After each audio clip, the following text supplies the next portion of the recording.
ጌታን የተቀበልነው በፍቅር በአንድነት ሁሉም ጋር ሄደን ነበር የምናመልከው።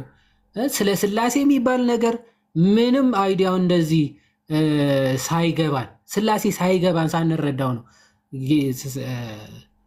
ምን የተቀበልነው ራሱ ትላለህ። ጌታን የተቀበልነው ስናመልክ የነበረው አሁን ጠልቀን እንትናልን እርስ በርሳችን ተበጣበጠን አይነት ነገር ነው። ጠልቀን ባናቅ ይሻለን ነበር። ኦኬ ልዩነታችን ባናቃቸው ይሻል ነበር ብለው ሲናገሩ ስላሴን በማወቃቸው ስላሴን ሳናቅ ነው እንደው ጌታን የተቀበልነው ይላል። አሁን እነዚህ ከኦንሊ ጂሰሶች በምንድነው የሚለዩት? እነዚህ አካላት አሁን ማለት ነገረ ስላሴ ለእነሱ መሰረታዊ ትምህርት ራሱ አይደለም ለፕሮቴስታንት። ኦኬ መካነ ኢየሱሶች አዎ ፕሮቴስታንት ኮንፌስ ስናደርግ ነገረ ስላሴ ሳንመሰክር እንዴት ነው ራሱ የምንጠመቀው ብሎ ሲናገር አይ እኛ ስላሴ ተሰብኮን እኮ አይደለም። ኦኬ ስላሴ ተሰብኮን አይደለም ጌታን የተቀበል ነው ይላል።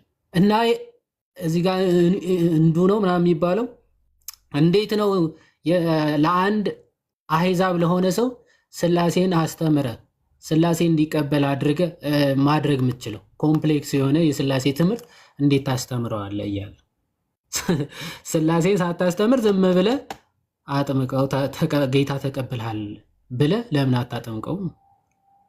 ጌታ መቀበል ማለት ለእነዚህ ሰዎች ስላሴን አለመቀበል ነው። ኦኬ ጌታ የሚሉት ማን እንደሆነ ራሱ አይታወቅም። ፎርዛት ማተር እነርሱ ጌታ የሚሉት እኛ እናውቀው የምንለው በምክንያት ነው። በነገራችን ኦኬ ነገረ ስላሴ ሳይሰበክ ነው ሰው ጌታ ተቀበለ የሚባለው እያሉ። ስለዚህ አሁን ለፕሮቴስታንቶች ምንድነው ጥያቄያችን? አንድ ሰው ጌታ ተቀበለ ስትሉ ስላሴ ቢያምንም ባያምንም ምንም ችግር የለውም እያላችሁ ነው። እንደዛ ነው። ስላሴ ቢያምን ባያምንም ይሄ ሰው ጌታን ብቻ ካመነ ይበቃዋል የሚል ትምህርት ነው ያላችሁ። ምክንያቱ እዚህ ጋር እንዴት ነው ለአንድ አሕዛብ ነገረ ስላሴን ሰብከ ጌታ እንዲቀበል የምታደርገው እያለ ነው። አንድ የመጨረሻ ጊዜ ላሰማችሁና ፕሮቴስታንቶች ካሉ አንዱ ቁጥር ይጽፋሉ፣ ይገባሉ፣ ወንድሞች ሀሳብ ይሰጣሉ። ካስተማርከው በኋላ አፖስቶሊክ ክሪድን በልደው ምትለው ስትሉ ሃይማኖት አበው ተብሎ የሚባለው በኦርቶዶክስ እሱን የምትሉት ለቢሊቨርስ አይደለም። ይሄ ነው የኔ ጥያቄ ወንድሜ ዳዊትና ለምሳሌ አሁን ሄድክም በል አሁን ሰሙዌርስ አሁን ምንም እሺ ኦርቶዶክስ ከኦርቶዶክስ ኮንቴክስት ውስጥ እንውጣ ወር ከካቶሊክ ኮንቴክስት ውስጥ እንውጣ ወደ ፓጋኖች ሄድክና ወንጌል ነገርከው እና ወንጌል ከነገርከው በኋላ ስለ ክርስቶስ ካስተማርከው በኋላ አፖስቶሊክ ክሪድን በልደው የምትለው ሆል ትሪኒቲ ኮምፕሌክስ የሆነውን የትሪኒቲን ጉዳይ ነው አብራርተህ ጌታ እንዲቀበል የምታደርገው። ስቲል ኮንፊውዝ እኮ የሚያደርግ ነገር ነው ዴቭ የምታወራው ነገር በጣም ይቅርታ። ኦኬ ያ የእሱ ሀሳብ አዎ ቶታል ትምህርቱ መቀበል መቻል አለበት። ኢቭን ነገረ ስላሴ አይደለም ነገረ ምጽአት ራሱ መቀበል አለበት ብለው ነው የሚናገረው ብራዘር ዳዊት። እነዚህ ሰዎች ግን ተሰባስበው ምን እያሉ ነው? አዴ እንዴት ነው ስላሴን ሰብከ አንድ ሰው ጌታ ተቀበል ልትለው የምትችለው? ስላሴንማ ሰብከ ጌታ ተቀበል ማለት አትችልም እንዴ። አሁን እኮ እየተወራ ያለው ለኦርቶዶክስ ቢሆን አዎ ስለሚያውቀው አያቸው ባይዞ ይመሰክራሉ። አሁን ጌታን አይሰብኩም ብለው በውጭ እንደው ለማስመሰል ይናገራሉ እንጂ እስቲ ኦርቶዶክሳውያንና ካቶሊክን እናስወጣቸውና እንዴት ነው ነገረ ስላሴን ለአንድ ፓጋን ወይም ለአንድ ኤቴስት ለሆነ ሰው እንዴት ነው ሰብከ ጌታን ተቀበል የምትለው እያለው። አዎ እኛ ክርስቲያኖችን ነገረ ስላሴ ጠንቅቀን አስተምረን ነው አንድ ሰው አመነ የሚባለው። ስላሴን ሳያምን ሲጀመር ማንን አምልክ ብለህ ነው ሲጀመር የምትሰብከው? ይህን ሰውዬ እንዴ ማንን አመልካለሁ ብሎ ነው የሚመጣው? እኮ በጣም የሚገርም እኮ ስላሴ ካልሰበከውና ስላሴን ካላስተማርከው ማንን አምልክ ብለህ ነው የምትጠራው? ይህን ሰውዬ በጣም አሜዚንግ እኮ በጣም የሚገርሙ እኮ ናቸው። እና ወደዚህ ነው ባይዘው ሰውን ዝም ብለው ጌታን ተቀበል ሲሉ የትኛው ጌታ ብትሏቸው አያውቁትም እነሱ ራሱ። እንዴት ነው ስላሴን ልሰብከው ነው የሚለ እንዴት ስላሴ ልሰብከው እችላለሁ ይላል። እና ከዛ አንጻር የሚታይ ነው። ምናልባት መኩ ማውራት ምችል ከሆነ መናገር ምችል ከሆነ ሀሳብ ስጥና ፕሮቴስታንቶች አንድ ቁጥር ጻፈው ማስገባት እንጀምራለን።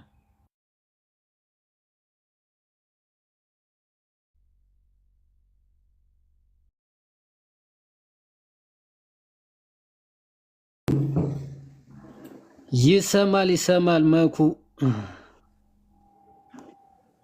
እሺ ቃሎት ያሰማልን ይዋል። እኔ ይሄ ፈኒ ነገር ነው በነገራችን ላይ በጣም ፈኒ የሚያስቅ ነገር ነው። ምን መሰላችሁ? በፕሮቴስታንት ዘንድ ያለው ኢየሱስ ብቻ ማለት ያድናል ብትሏችሁ አዎ ያድናል ብሎ አብዛኞቻቸው አዎ ነው የሚለው። አሁን ማንንም ብትሉት ማለት ኢየሱስ ስላልክ ብቻ አትጸድቅ አትድን፣ ኢየሱስ ስላልክ ብቻ ማለት ነው። ደግሜ ልንገራችሁ አሁንም በድጋሚ ኢየሱስ ስላልክ ብቻ አትጸድቅም አትድን። ለምን? ኢየሱስ ማለትማ ቃሉን ማን ያምናል? ኦንሊ ጂሰሶች ወይም ደግሞ ስላሴ አማኞች ያልሆኑት ስላሴን አያምኑ፣ ግን ኢየሱስ ብቻ ያድናል ይለዋል። ስላሴን አያምኑ ግን ኢየሱስ ይላል። ኢየሱስ ብቻ ይላል። ስለዚህ ኢየሱስ ብቻ ስላለ አንድ ሰው ሊድን ይችላል? አይችልም። በፍጹም ሊድን አይችልም። ከዛ መጥቶ ይመጣና ኢየሱስን ተቀበል ይልሃል። ብዙዎቻችን ለክርስቲያኖች አሁንም መልእክቴ ከዚህ በፊትም ቪዲዮ ሰርቼበታለሁ። ኢየሱስን ተቀበል ስል ወይም ኢየሱስ ያድናል ስል አዎ ኢየሱስ ያድናል፣ ግን የትኛው ኢየሱስ ብለህ ጠይቅ። መጠየቅ አለብን። ስላሴ ውስጥ የሌለው ኢየሱስ ማለት አብ ወልድ መንፈስ ቅዱስ ውስጥ የሌለው ኢየሱስ፣ አብም ወልድም መንፈስ ቅዱስም ኢየሱስ ነው የሚሉት ኢየሱስ፣ ወይስ የሙስሊሞቹ ኢየሱስ ብለህ ጠይቅ። ሙስሊሞችም ኢየሱስ አላቸው፣ ኢሳ ይሉታል። ነቢይ ብቻ የሆነ ብሎ ነው የሚጠሩት። ኦንሊ ጂሰስ አይ አብም ወልድ መንፈስ ቅዱስም አንዱ ነው ብሎ የሚጠሩት። ይሄኛውም ፍቃዱ ሶስት ነው የሚለው ነው። ጴንጤ ኢየሱስ ሶስት ፍቃድ አለ፣ አብ ዘንድ ለብቻ፣ ወልድ ለብቻ፣ መንፈስ ቅዱስ ጋር ለብቻ ፍቃድ የሚለው ሶስት ፍቃድ። የትኛው ኢየሱስ ነው? ኢየሱስንማ ከልጅነቴ አውቀዋለሁ፣ ያደግኩበት አምላኬ ኢየሱስን ክርስቶስን አውቀዋለሁ፣ አምኛለሁ፣ ተቀብያለሁ። ይሄው እንደዛ ብዬ ነው መመለስ ያለብኝ።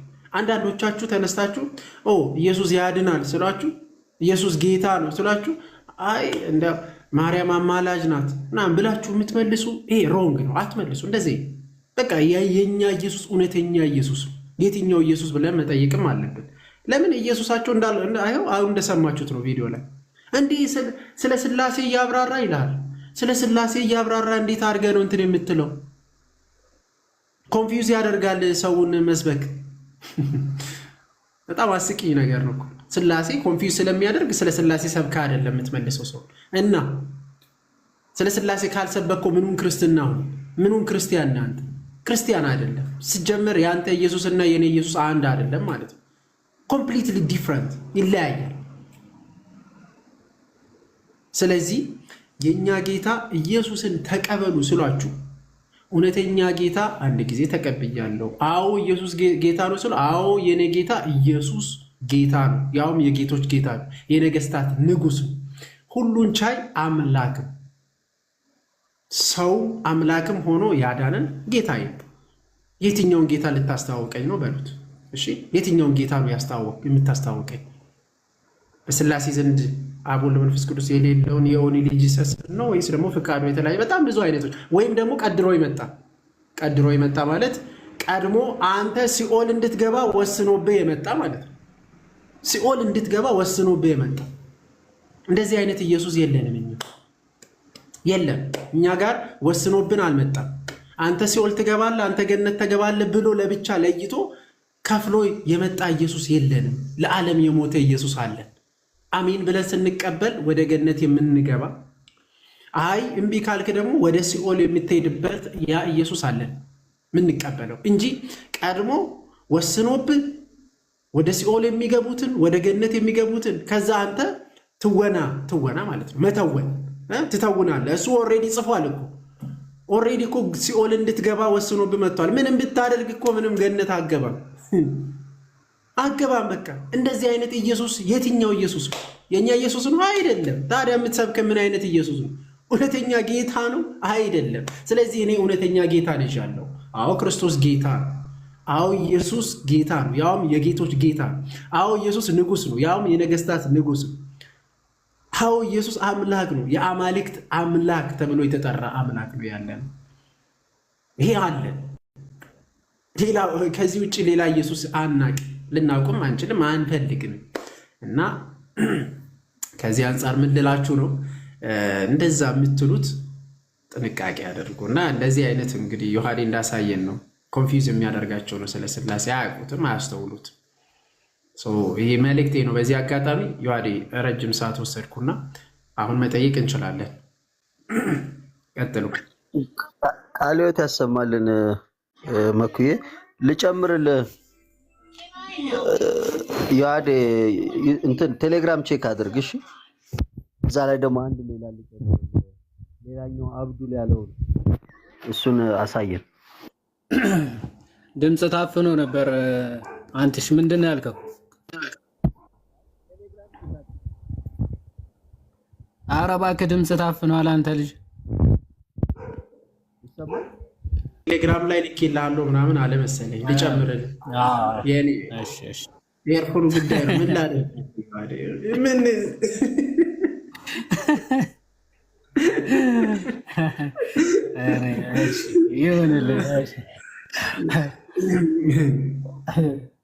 ጥሩ እሺ። እኮ ቀድሞ እየሰማ እኮ ተቸገርን። አሁን መግቡ እሺ፣ ቆይ እስኪ የላክልኝን ነው። እሺ አንዴ መኩ ትንሹ ላይ ላድርግና ቆይ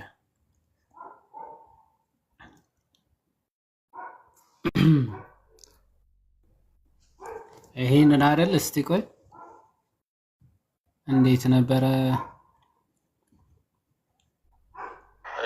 አንተ ከመጠመቁ ሰውየውን ከማጥመቅ በፊት ስታስተምረው ገና ሲመጣ ከዓለም ሲመጣ ነው ገና አፖስቶስ ክሪድ ነው የምታስበው። የትኛው ቤተክርስቲያኖች እንደዛ የምታስበው? በፕሮቴስታንት ታሪክ ውስጥ ማለት ነው። የትኛው ቤተክርስቲያኖች ሰውየው ገና ከሌላ እምነት ወይ ደግሞ ከሌላ ኦርዶቪ ወደ ክርስትና ሲመጣ እና አፖስቶስ ክሪድ ላስብል የሚለው የፕሮቴስታንት ትራዲሽን ራሱ የለም። ገና እኮ ሰውየው እኮ ሙስሊም ነበረ። መጣ እኮ በቃ ጌታ ማርኩኛል ብሎ መጣና አሁን ከኔ በኋላ ምለው ትላለህ ብለህ ደግሞ በአንድ ልጅ ውስጥ ልጁ ማለት ምን ማለት ነው ይላል ገና ማለት ነው።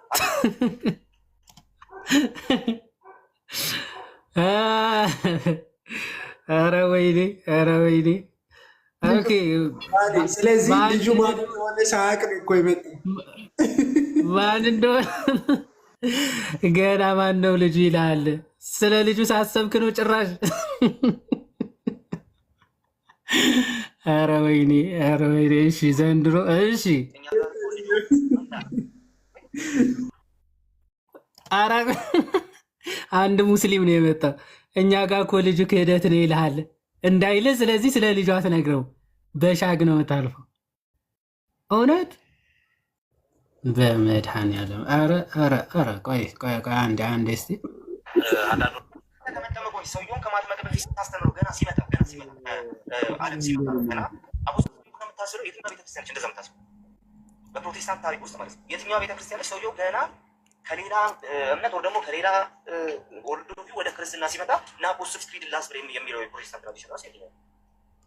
ገና እኮ ሰውየው እኮ ሙስሊም ነበረ። መጣ እኮ በቃ ጌታ ማርኩኛል ብሎ መጣና አሁን ከኔ በኋላ ምለው ትላለህ ብለህ ደግሞ በአንድ ልጅ ውስጥ ልጁ ማለት ምን ማለት ነው ይላል ገና ማለት ነው። አላስተማርኩም። እኛ ጋር እኮ ልጁ ክህደት ነው ይላል። ኦኬ። ስለዚህ በጣም በጣም በጣም ኃይለኛ የሆነ ስህተት። ኦኬ። ሲቀጥል ደግሞ አፖስቶስ ክሪድ ላይ ከሆነ ያንተ እንትን ያለው ያንተ ኦልሬዲ በቃ እምነት ያለው ነው የማስለው አፖስቶስ ክሪድ ነው ምናምን ካል ሲምፕሊ አንድ አማኝ እውነተኛ አማኝ መሆኑን እየለካ ያለው በዛ መንገድ ከሆነ አንድ ቤተክርስቲያን እውነተኛ ቤተክርስቲያን መሆኗን እየለካ ያለው በዛ ክሪድ ውስጥ ከሆነ እስከ ዛሬ ያልቀን ጥምቀት ማነው የጌታ እራት እንደዚህ ብለው የሚያምኑ ከእናንተና ጋር ህብረት ማድረግ ይሻለኛል ምናምን ያልከን በሙሉ ዜሮ ሊሆን ለምን ታደርጋለህ? በቃ ይኸው እኛ ምናምናለን፣ ቄሲም ታምናለች፣ ወንጌል ታምናለች፣ አፖስቶስ ክሪድ ላይ ያለውን የማያምን ፔንት የለም። በቃ ለዛ ለምን ህብረት አታደርግ? አይ እኔ እኮ ደስ የሚለው እኔ የእኛ ልጆች የፖስቱት መስሎኛል። እኔ ፍሮዎችም ለእኛ እየሰሩ ነው። እኔ ነው ማሰብ አቁማቸዋል። እቺ እኮ እንደዚህ ናት፣ ህይወት እኮ እንዲህ ናት እኮ ለካ እዛ ቤት ያለች እኛ ትናንትና ልኬልህ ነበር እኮ አላየሁም። ህይወት እኮ እንዲህ ናት። ጀርባ ይጣራ በደንብ ወደኋላ አካባቢ ዴቭን የዛኔ እንዳልክን አስታወሳችሁ? እንዳልክም እኮ የፖሰተችው እሷ ነች። ጸረ ኢየሱስ የሆነ ጥቅስ ይመቻት። ለነገሩ ፕሮፋይሏ አንደርከቨር ኤጀንት ናት ይላሉ። ይኸውልህ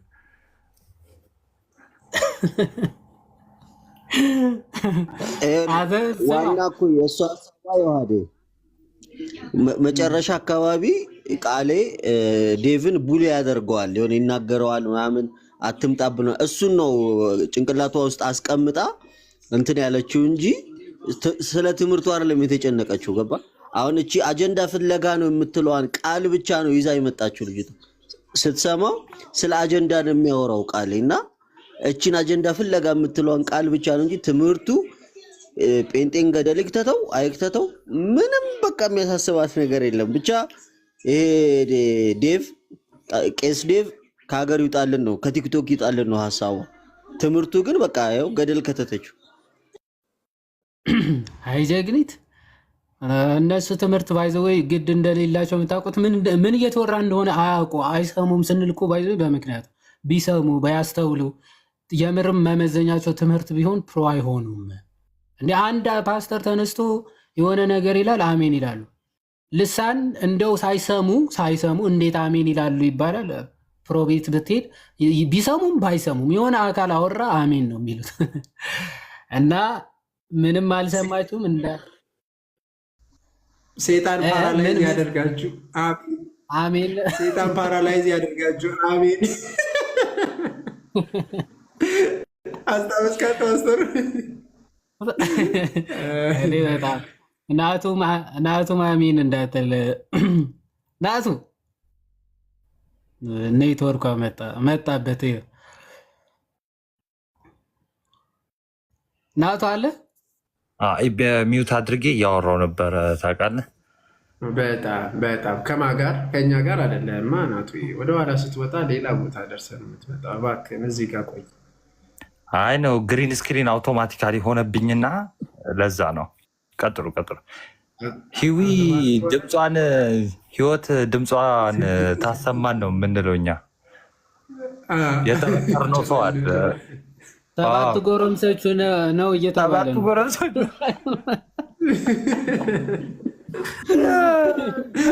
ለምንድን ነው ቪዲዮ ፖስት ማድረግ የተወው ሲባል ለካ በህዊ መቶ ስቶሪ ነው የሚያደርገው አሉ። እኔ በውስጥ ልጽፍላት ነበረ ማለት ላይክ ጋይድ ላረጋት ማለት ነው። ይሄኛውን ፓርት ምናምን ፖስቹ ምናምን በጣም አሳዝነውኝ ማለት ነው። ሲያበረታቷት እኮ እሷን ከዚህ በኋላ ባሰሪም ጥሩ ነው እያሉ ነው ነበር። አንቺ እኮ ኤዲቲንግ ላይ በጣም ጎበዝ እኮ ነሽ። በተለይ ባትፖስቹ ሳስበው እነሱ ራሱ የሚያበረታቷት ይመስለኛል።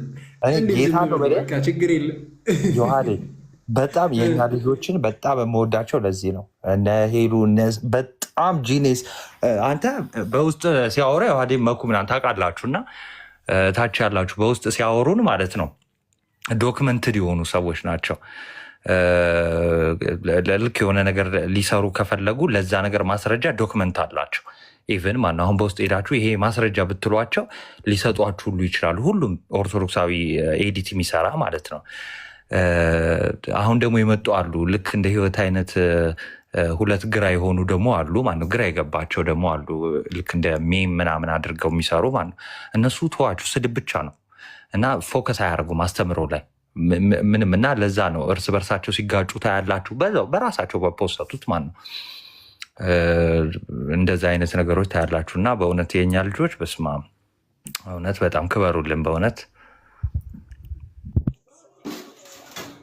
አንዷ ጴንጤ ራሱ እኮ መኩዬን ጠጅ ማስታወቂያ አሰርተዋለች።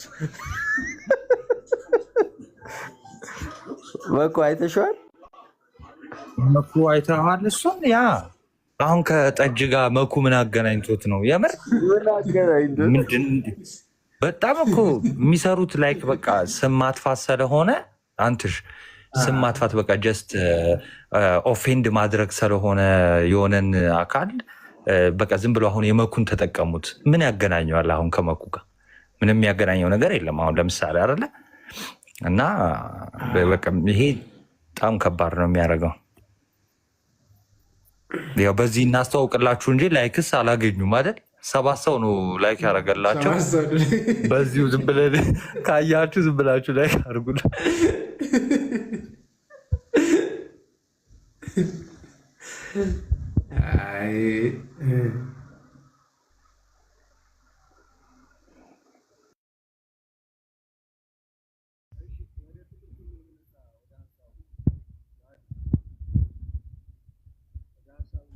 አሁንማ ከኔም ሰውረሃል፣ ከኔም ጭምር ነው የተሰወርከው።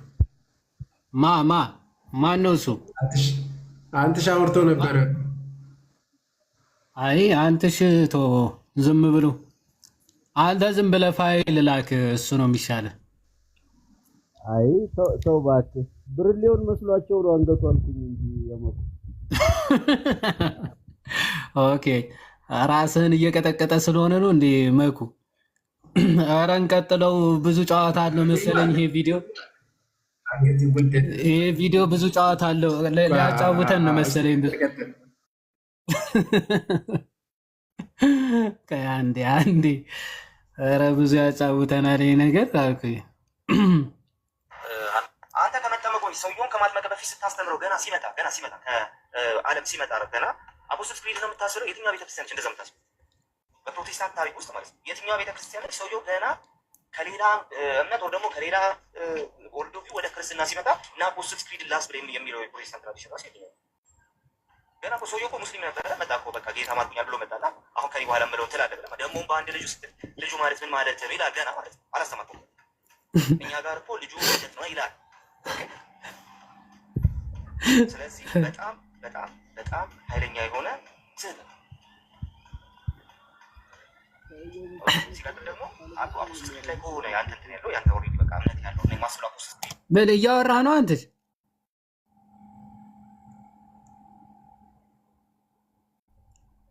እሺ ስሙ አሁን ምናምን ቃል ሲምፕሊ አንድ አማኝ እውነተኛ አማኝ መሆኑን እየለካ ያለኸው በዛ መንገድ ከሆነ አንድ ቤተክርስቲያን እውነተኛ ቤተክርስቲያን መሆኗን እየለካ ያለኸው በዛ ክሪድ ውስጥ ከሆነ እስከ ዛሬ አያልቅም። ጥምቀት ማነው የጌታ እራት እንደዚህ ብለው የሚያምኑ ከእናንተና ጋር ህብረት ማድረግ ይሻለኛል ምናምን ያልከን በሙሉ ዜሮ ሊሆን። አቤት እውቀት፣ አቤት እውቀት።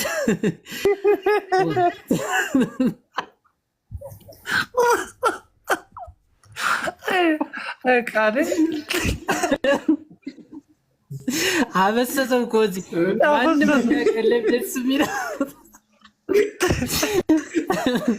ቀጠቀጣቸው በትልቁ ነው። የሆነ ሰንበዲም ከታች ቁጭ ብሏል። ገለቴ ሰንበዲም ከታች ቁጭ ብሏል እና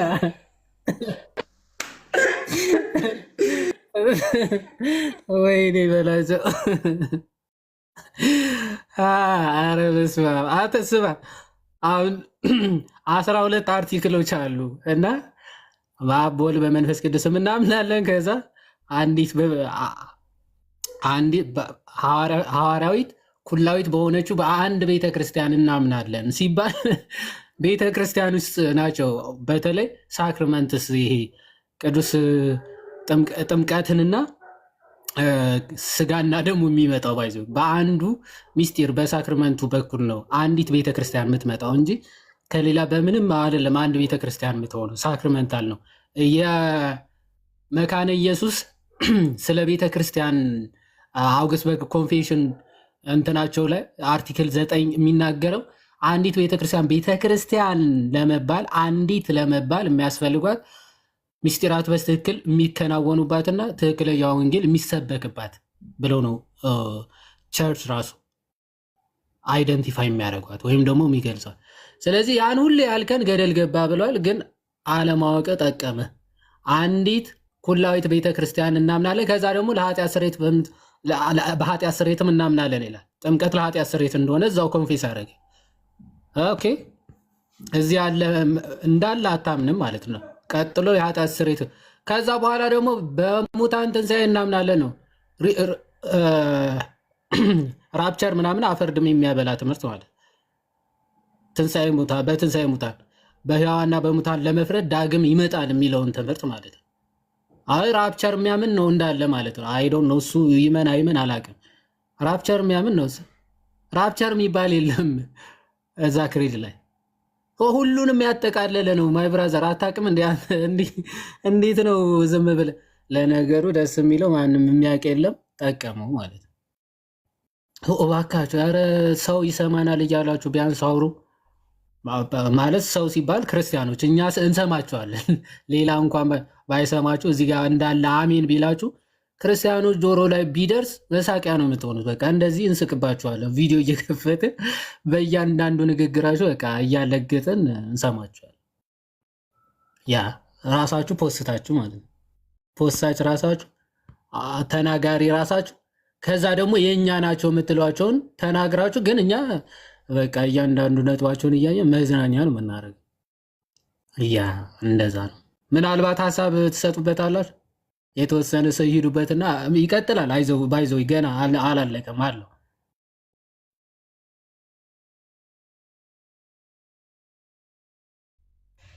ናቱ ወርመኩ እንትን በልና ትንሽ እናዳምጠውና ስርም ያሉት ያዳምጡትና ከዛ በኋላ እንትን እንላቸዋለን። እሺ እሺ፣ ጥሩ ይለቅ። እሺ ለምን ታደርጋለህ? በቃ ለዛ ለምን ህብረት አታደርግ? ስለዚህ ይሄ ሌላ ዝም ብሎ አጀንዳ ፍለጋ። ስለዚህ ዊዝደም እንዳለው አገልጋይ እኔ እንደ ዋይዝ አገልጋይ አገልጋይ አንድ ሰው ከመጣ ማለት እንደ ዋይዝ አገልጋይ መጀመሪያ ማስተማር ያለብህን ህዝብህን ማስተማር አለብኝ ብለህ የምታስበውን ነገር ማስተማር። አፖስትልስ ክሪድ ላይ ሁሉም በፈጠረ አንድ አምላክ በሚሆን በእግዚአብሔር አብ አምናለሁ ይላልና ወልድ ፈጣሪ አይደለም ወይ?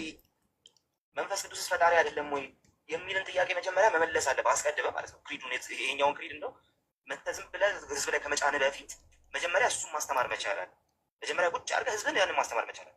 አብዛኛው ይህንን የሚለው ራሱ በትክክል ተረድቶታል የሚለው ሌላ ጥያቄ ሲሆን፣ ኦኬ ጎበዞች ከሆናችሁ ብልህ ከሆናችሁ መጀመሪያ የምታደርጉት እሱ እናንተ የምታጸልዩትን ጸሎት፣ እናንተ የምታስገቡትን ንስሐ እንቀበል። እግዚአብሔር ከተቀበለው አንተ ተቀበል ካልተቀበል ሲጀመር እኮ ና ሲግኒፊካንት እኮ እንዴ ቤት ስከፍት እንትን የሚሰጡ ቤት ስከፍት ጊፍት በአበባ የሚሰጡ ማን እንደሆኑ እናውቃለን። ፖስት ስታደርግ ከፖስት ስር መጥተው የሳቅ ኢሞጂ የሚያደርጉልህ እነማን እንደሆኑ።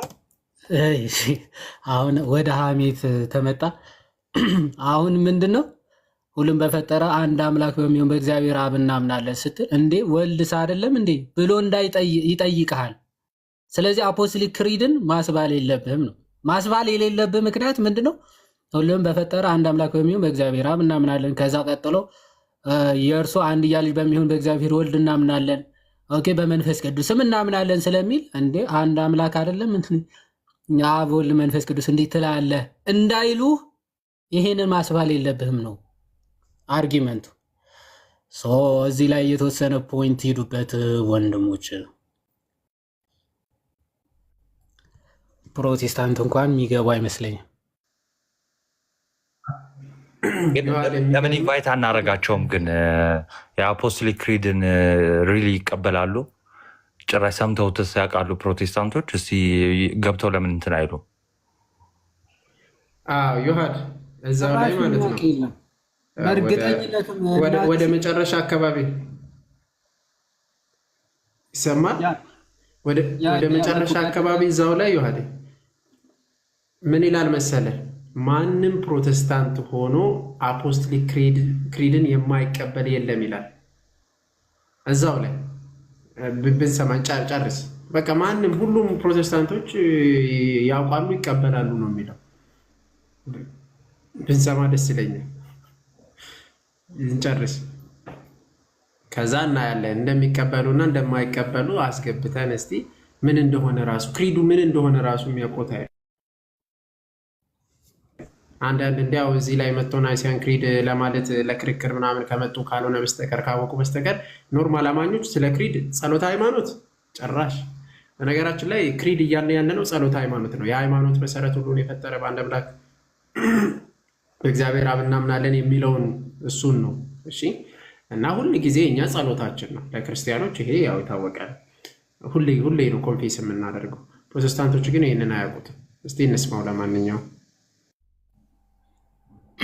ያ እሺ እናንተ የምታስቡትን ንስሐ እንቀበል። እግዚአብሔር ከተቀበለው አንተ ተቀበልክ ሲጀመር እኮ እና ሲግኒፊካንት እኮ አጀንዳ ፈለገ። ስለዚህ ዊዝደም እንዳለው አገልጋይ እኔ እንደ ዋይዝ አገልጋይ አንድ ሰው ከመጣ ማለት እንደ ዋይዝ አገልጋይ መጀመሪያ ማስተማር ያለብህን ህዝብህን ማስተማር አለብኝ ብለህ የምታስበውን ነገር ማስተማር። አፖስትልስ ክሪድ ላይ ሁሉም በፈጠረ አንድ አምላክ በሚሆን በእግዚአብሔር አብ አምናለሁ ይላልና ወልድ ፈጣሪ አይደለም ወይ መንፈስ ቅዱስ ፈጣሪ አይደለም ወይ የሚልን ጥያቄ መጀመሪያ መመለስ አለብህ አስቀድመህ ማለት ነው። ክሪዱን ይሄኛውን ክሪድ እንደው መተህ ዝም ብለህ ህዝብ ላይ ከመጫንህ በፊት መጀመሪያ እሱን ማስተማር መቻል አለ።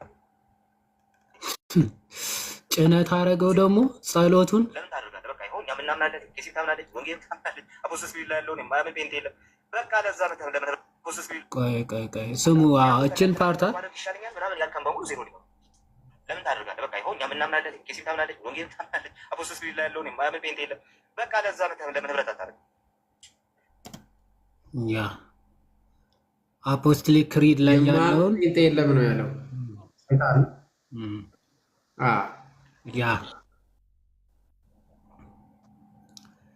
ያ አሁን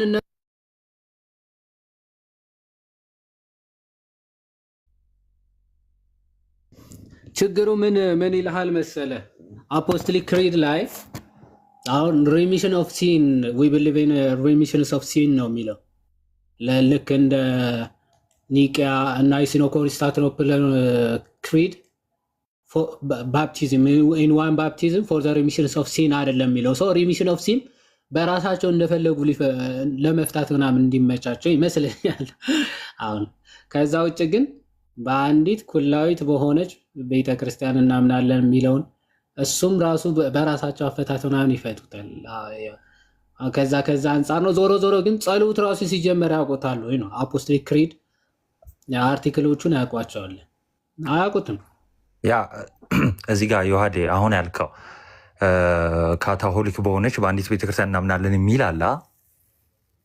አፖስቶሊክ በሆነች ቸርች ማን ነው?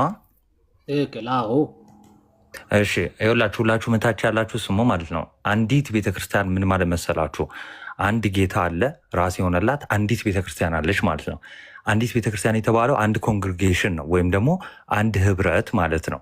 ያ ህብረት ደግሞ ኦኬ በመጽሐፍ ቅዱሳችን በቆሮንቶስም አሳያችኋለሁ። ኦኬ ቆይ ከፍቼ አንብላችሁ አንዴ። እሺ እንዳትረሱ። አሁን ይሄንን የማይቀበል የለም ብሏል ሰው። አንዲት ቤተክርስቲያን እንዳለች ማይቀበል የለም ሰው። ያችን አንዲቷን ቤተክርስቲያን እንያት ማለት ነው። እዚሁ ኮንፌሽኑ ወይ ማነው ክሪዱ ምን እያለን ነው የሚለውን በዛውም ለመረዳት እንዲያመቸን ማለት ነው። ሶሪ አንዴ እየከፈትኩ ነው። እሺ ይቅርታ።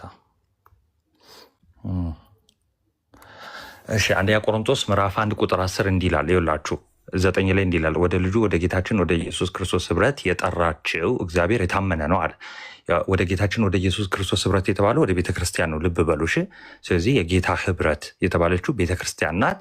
ስለዚህ የጠራችው እግዚአብሔር ምንድነው? የታመነ ነው ካለ በኋላ 10 ለምን ይላል? ነገር ግን ወንድሞች ወይ ኦኬ ክርስቲያኖች ወይ ያለ ነው። እሺ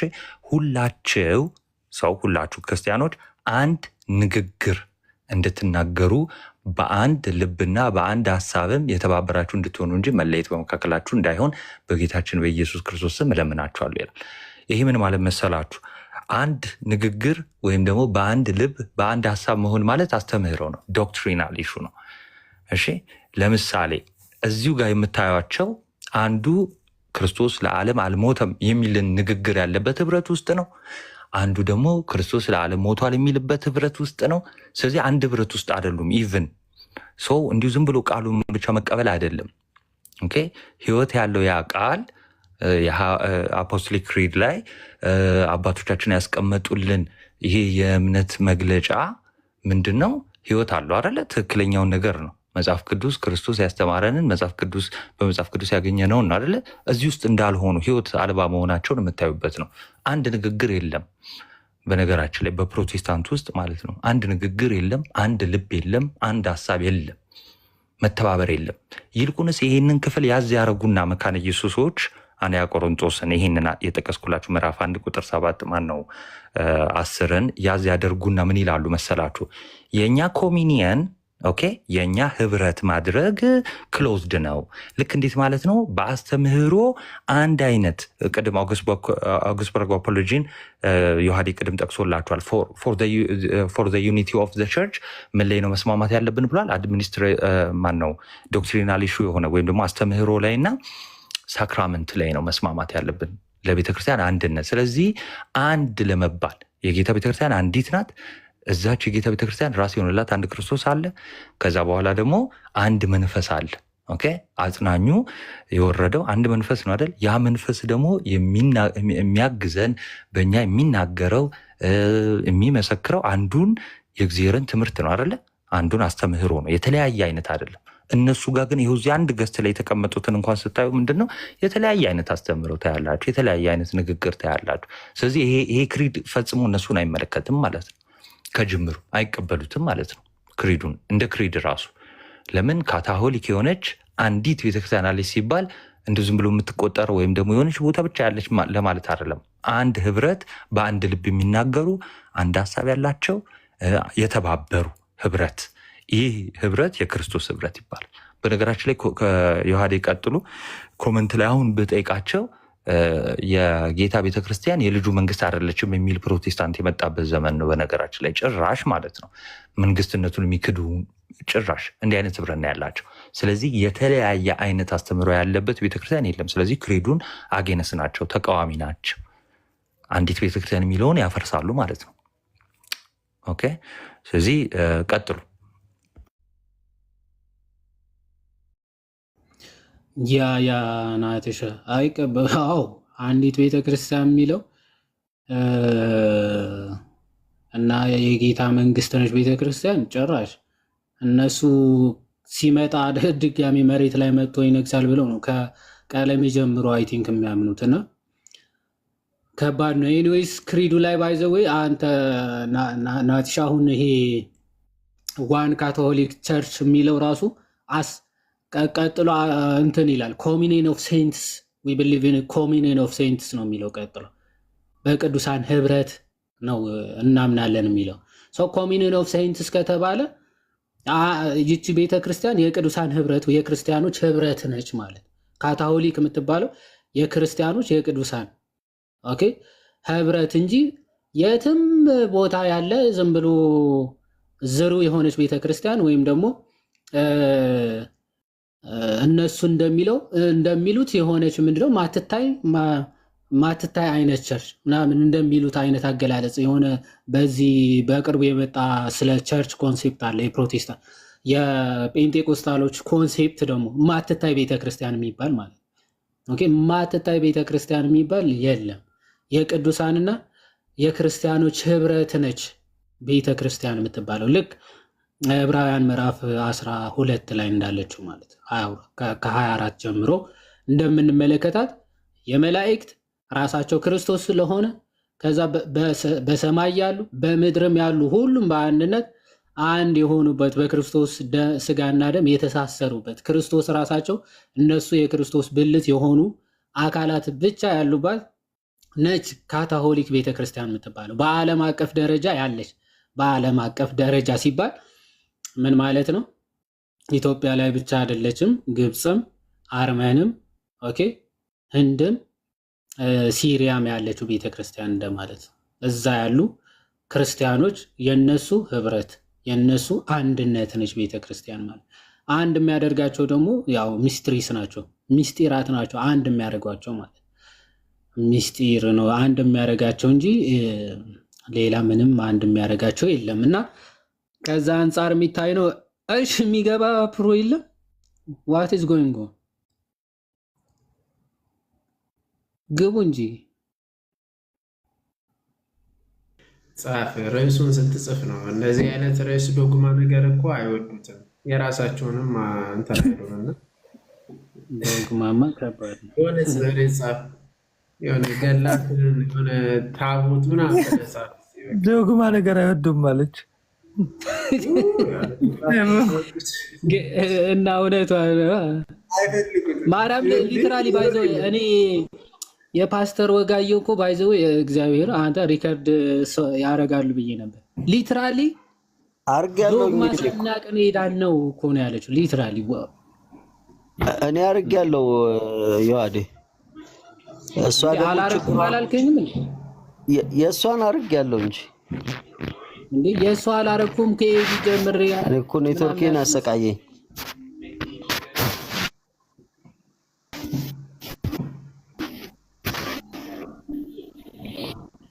እስቲ ለማንኛውም የገባ ሰው አለ?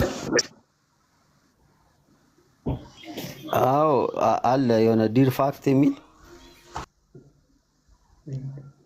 ወይኔ ዲር ፋክት ጽፌ ርዕስ። እሺ እንዴት እንደሚያናድ ሲጠፋብህ ማለት ነው።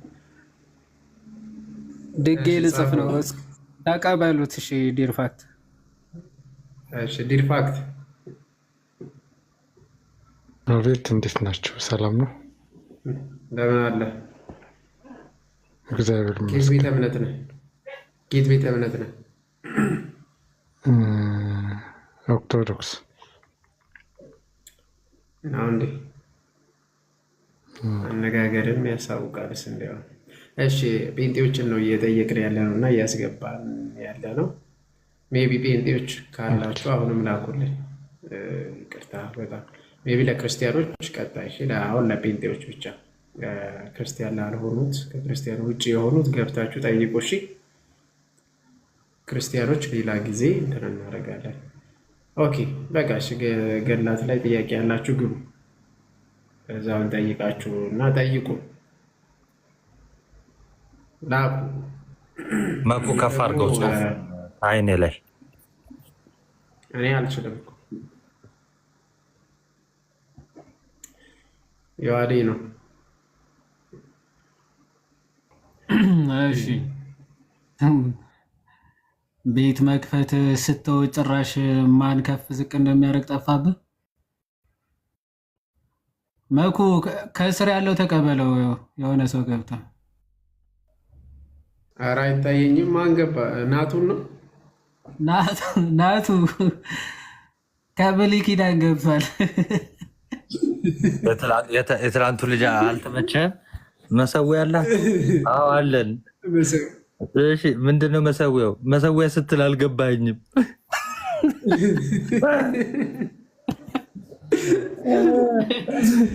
ምንድነው ግን እሱ ነገር አልገባኝም። ምንድነው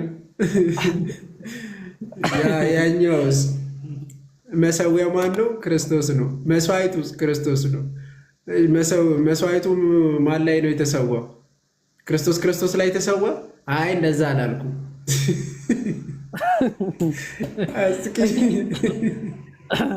እኔ እኮ ስማ እንትን ስለሆነ እነሱ ብዙ ጊዜ እንዴት መሰለ፣ እሺ አይ በቃ ልቶ ይሄ ነገር ሊሄድባቸው ነበረ ልቶ። አንዱ ደግሞ ያኛው መሰዊያ ነን አለ እኮ። ቅዱስ አልሰማሁም እንዴ? መሰዊያ አላችሁ? አለ። ማን ነው? ምንድነው መሰዊያ? እኛ ነን መሰዊያ። አንተ መሰዊያ ነህ አላልኩም?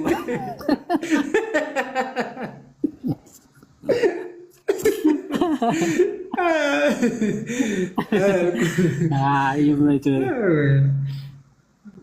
እስቲ ለማንኛውም ገባ በሉ ጋይስ። ፕሮዎች ላኩ። ገስት ላይም አይታዩም። ከተወያየ ስለ መሰዊያ አለው።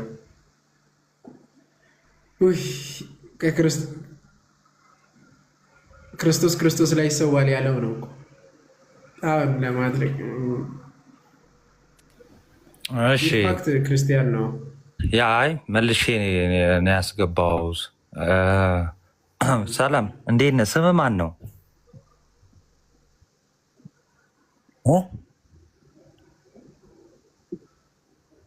እሺ የፖስትከውን ፖስት እንዲሁ ዝም ብዬ ከላይ ብቻ አይቼ ነው እንትን ያልከው። ኦርቶዶክስን እርግጠኛ ነህ? ኦርቶዶክስ ነኝ። እርግጠኛ ነህ? ኦኬ። ብጠይቅ ምናምን አይደብርህማ? ችግር የለም።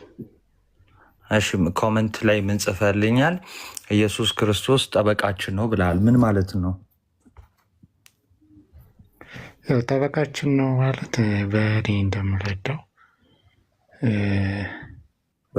በመስቀሉ ኦርቶዶክሳዊ እኔ እንደምረዳ አይልም። እሺ፣ በመጀመሪያ ደረጃ ማለት ነው። አሁን መጽሐፍ ቅዱስ እንደሚያስረዳ ጠበቃችን ነው የሚለው ምን ማለት ነው? ይከራከርልናል ነው ማለት የምንድን ነው?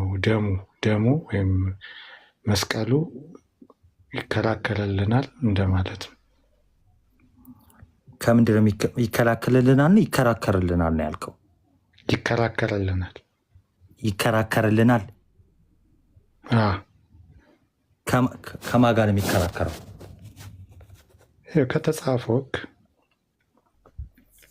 ከተጻፈው ሕግ ብሉይ ኪዳን ላይ ካለው ሕጎች። ኤኒዌይስ ኮመንት ላይ የሆነ መልእክት አይቼ ነው። እሺ፣ ለምንድን ነው የሌላ ቤተ እምነት የምትፖስተው? ማለት መምህራን፣ የእኛ መምህራን አሉ አይደለ? ልክ እንደዚህ መፖሰት ስትፈልግ አሉ። በሁሉም ትምህርት አስተምረዋል። ያላስተማሩበት ርዕስ የለም። ስለዚህ የሌላ እንትን መፖሰት ምን ማለት ነው? እስቲ ያስረዳኝ። ምክንያት ምንድን ነው?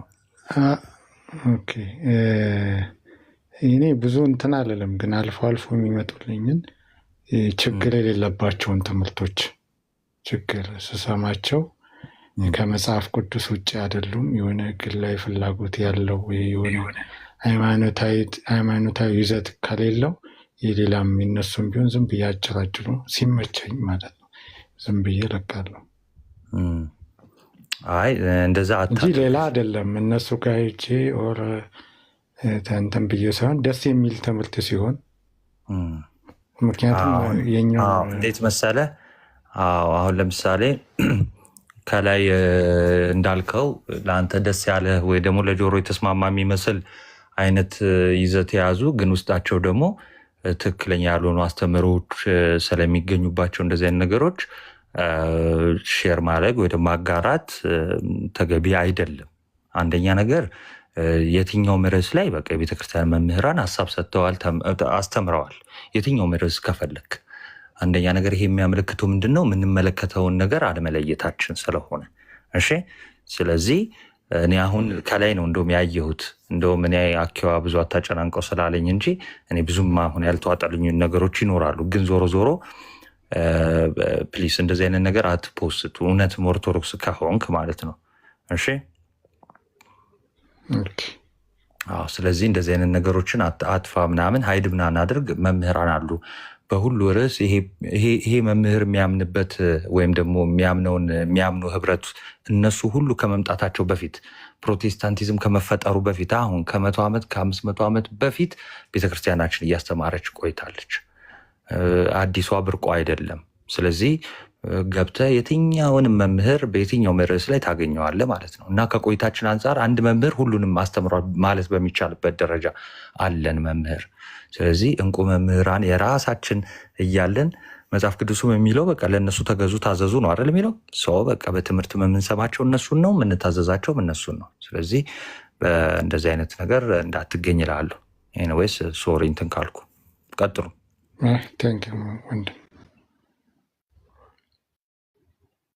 ግን ከቤተ ክርስቲያን አስተምህሮ ምን አውቀሃል? ዲርፋክት ምን ታውቃለህ? እስኪ መሰረታዊ የቤተ ክርስቲያን ትምህርት ተምረሃል? እሱ ላይ ደካማ ነኝ። የስርዓት ትምህርቶች ላይ ምናምን ደካማ ሰው ነኝ። ይበን መጽሐፍ ቅዱስም ላይ አንባቢ አይደለሁም። ማለት ቢያንስ አንድ ክርስቲያን መሆኑ የሚታወቀው በነገራችን ላይ በትምህርት ነው። አንድ ሰው ትምህርትን የቤተ ክርስቲያን አስተምህሮ ሳያቅ ወይም ደግሞ ሳይቀበል እንዲያው ደስ ስላለኝ ብሎ በቃ የፕሮቴስታንትን የሚሰማ እናንትን የሚያደርግ ከሆነ በራሱ መመዘኛነት አይ ደስ ስላለኝ ነው የለጠፍኩት ማለት ወደ ሌላም ሊከት ይችላል ማለት ነው።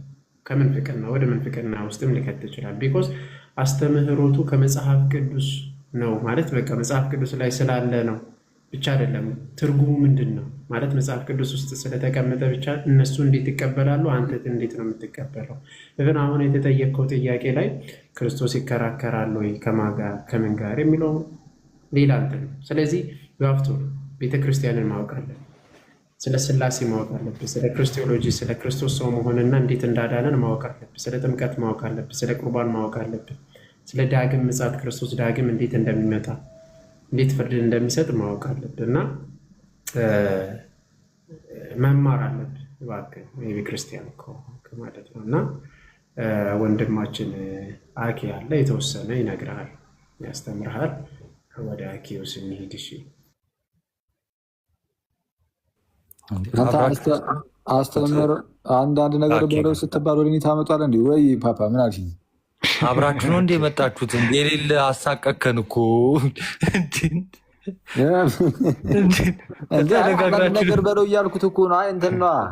አሁን የወንድማችን የምርም እንደዚሁ ክርስቲያን ከሆነ ኦርቶዶክስ ከሆነ የተወሰነ ነገር ደግሞ ምናምን ከወንድሞቹ ተምሮ ምናምን ቢወጣ ጥሩ ነው። አየህ አሁን እንዳላችሁትም የሌላ ቤተ እምነት መምህራን ምናምን እንደዚህ የሚለቅም ከሆነ በዚህ መልቀቅ ብቻ ሳይሆን ባይለቅ ራሱ መስማቱን ያን ያህል ጥሩ አይመስለኝም። ቦዔዝ ሩትን እንዳላት ነው እንደምታውቁት። ቦዔዝ ሩትን እዚህ መጽሐፈ ሩት ላይ እንደምናውቀው ሩት የቦዔዝን እርሻ ትቃርማለች እና ቦዔዝ ምን አላት? ከዚህ እርሻ ውጭ አትቃርም። እና የመጽሐፍ ቅዱስ ክፍል እንዴት እንደሚብራራ እናውቃለን። ያው ከዚህ በፊትም መጽሐፈ ሩትን ስናጠና እንደነበረው እና አሁን እሱን ብዙ እንትኖችን ውስጥ እየገባውና ሳይሆን ብዙዎቻችሁ እንደምታውቁት ያው ቦዔዝ ሩትን የተቤዣት ነው። ቦዔዝ ሩትን ተቤዣት ነበረ እና የሚቤዥ ጌታ ነው እና እውነተኛው ቦዔዛችን አሁን በሐዲስ ኪዳን ጌታ ኢየሱስ ነው። ለኛ እውነተኛው ቦዔዛችን የተቤዥን ጌታችንና መድኃኒታችን ኢየሱስ ክርስቶስ ነው እና ሩት የኛ ምሳሌ ናት። እርሻው የቤተ ክርስቲያን ነው እና ሩት በቦዔዝ እርሻ ውስጥ ቃርሚ ከዛ ውጭ አትቃርሚ ተብላለች። ልክ እንደዚህ ሁሉ እኛ ደግሞ በጌታ ቤተክርስቲያን ውስጥ እንቃርማለን። በተለይ ለሕይወታችን ጉዳይ ለመዳን ምናምን ስናስብ የምንቃርመው ከጌታ ቤተክርስቲያን ነው። ለጥናት ምናምን ልናደርገው እንችላለን። ለምሳሌ አንድ መምህር በተለይ ደግሞ ማለት የኦርቶዶክስ መምህር ሆኖ በተለይ ዕቅበተ እምነት ላይ ምናምን እንደው ይሄ እንደዚህ የሚመስል ነገር ላይ እሰራለሁ የሚል ሰው ግዴታ የሌሎቹንም ቤተ እምነቶች ጽሑፎች ግዴታ ማንበብ አለበት፣ ማወቅ አለበት፣ ማየት አለበት። የእስልምናውንም የፕሮቴስታንቱንም የኤቲስቱንም እውነቱን ለመናገር ይሄ ሁሉንም ማየት አለበት። ይህ ኃላፊነቱ ነው። ግን ለመዳን እንደው ለድህነት እንዲሆኑ ምናምን ለምክር ለተግሳጽ ምናምን ግን እንደ ከቤተ ክርስቲያን ብቻ ቢቃረም ጥሩ ነው። ጥሩ ነው። ከቦዔዝ እርሻ ባንወጣ ማለት ነው። ግን ኤኒዌይስ ያም ሆነ ግን አሁን እኔ እያልኩ ያሉት ምንድን ነው ትላለህ?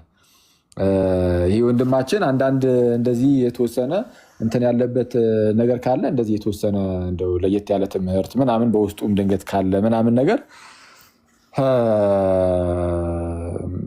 አንዳንድ ርዕሶችን እያነሳችሁ ተራ በተራ ትንሽ ትንሽ ነገር ብትሉት እግረ መንገዱን በዛውም ወንድማችን ብቻ ሳይሆን ሌላውም ደግሞ የሚከታተለውም ሰው የቤተክርስቲያን ትምህርት የሚያውቅ ይሆናል ማለት ነው። እግረ መንገዱና እንደዛ እንድታረጉ ብዬ ነው። እና መቁጣው ቀጥይ እስኪ እንትን ይህንን ሄድፎን ጆሮ ላይ ሰክተ እንዳደገኛ በቃ እስኪ አሁን ምን እየሰማ ይሄ ዶክመንት አንተ እኔ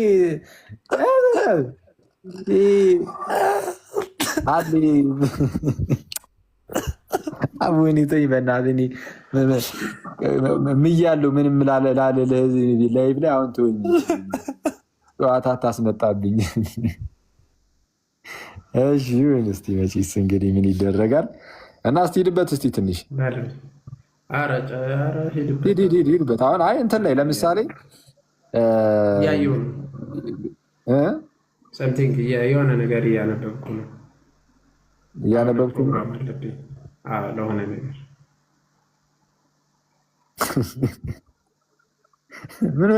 ምንድን ነው እና ኬስ ያወራ ነው እንዴ ንባብ የምትጀምረው? አይዞህ ና ክፈተው፣ ና ተመለስ።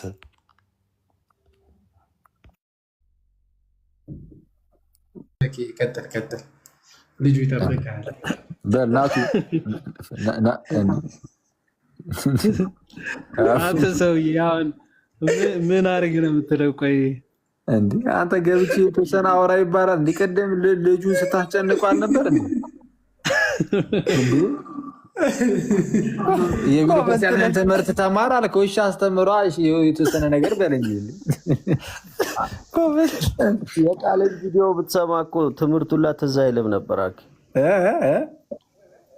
የቃልን ድምፅ ብትሰማ ኖሮ ቪዲዮ ታብድ ነበር አንተ ራስህ። ምን አለ ወንድማችን? እስቲ እሱን ስማውና ያው መኩ እኮ ኤርፎኑን ሰክቶ የተቀመጠው የዓለም ጫጫታ ይቅርብኝ ብሎ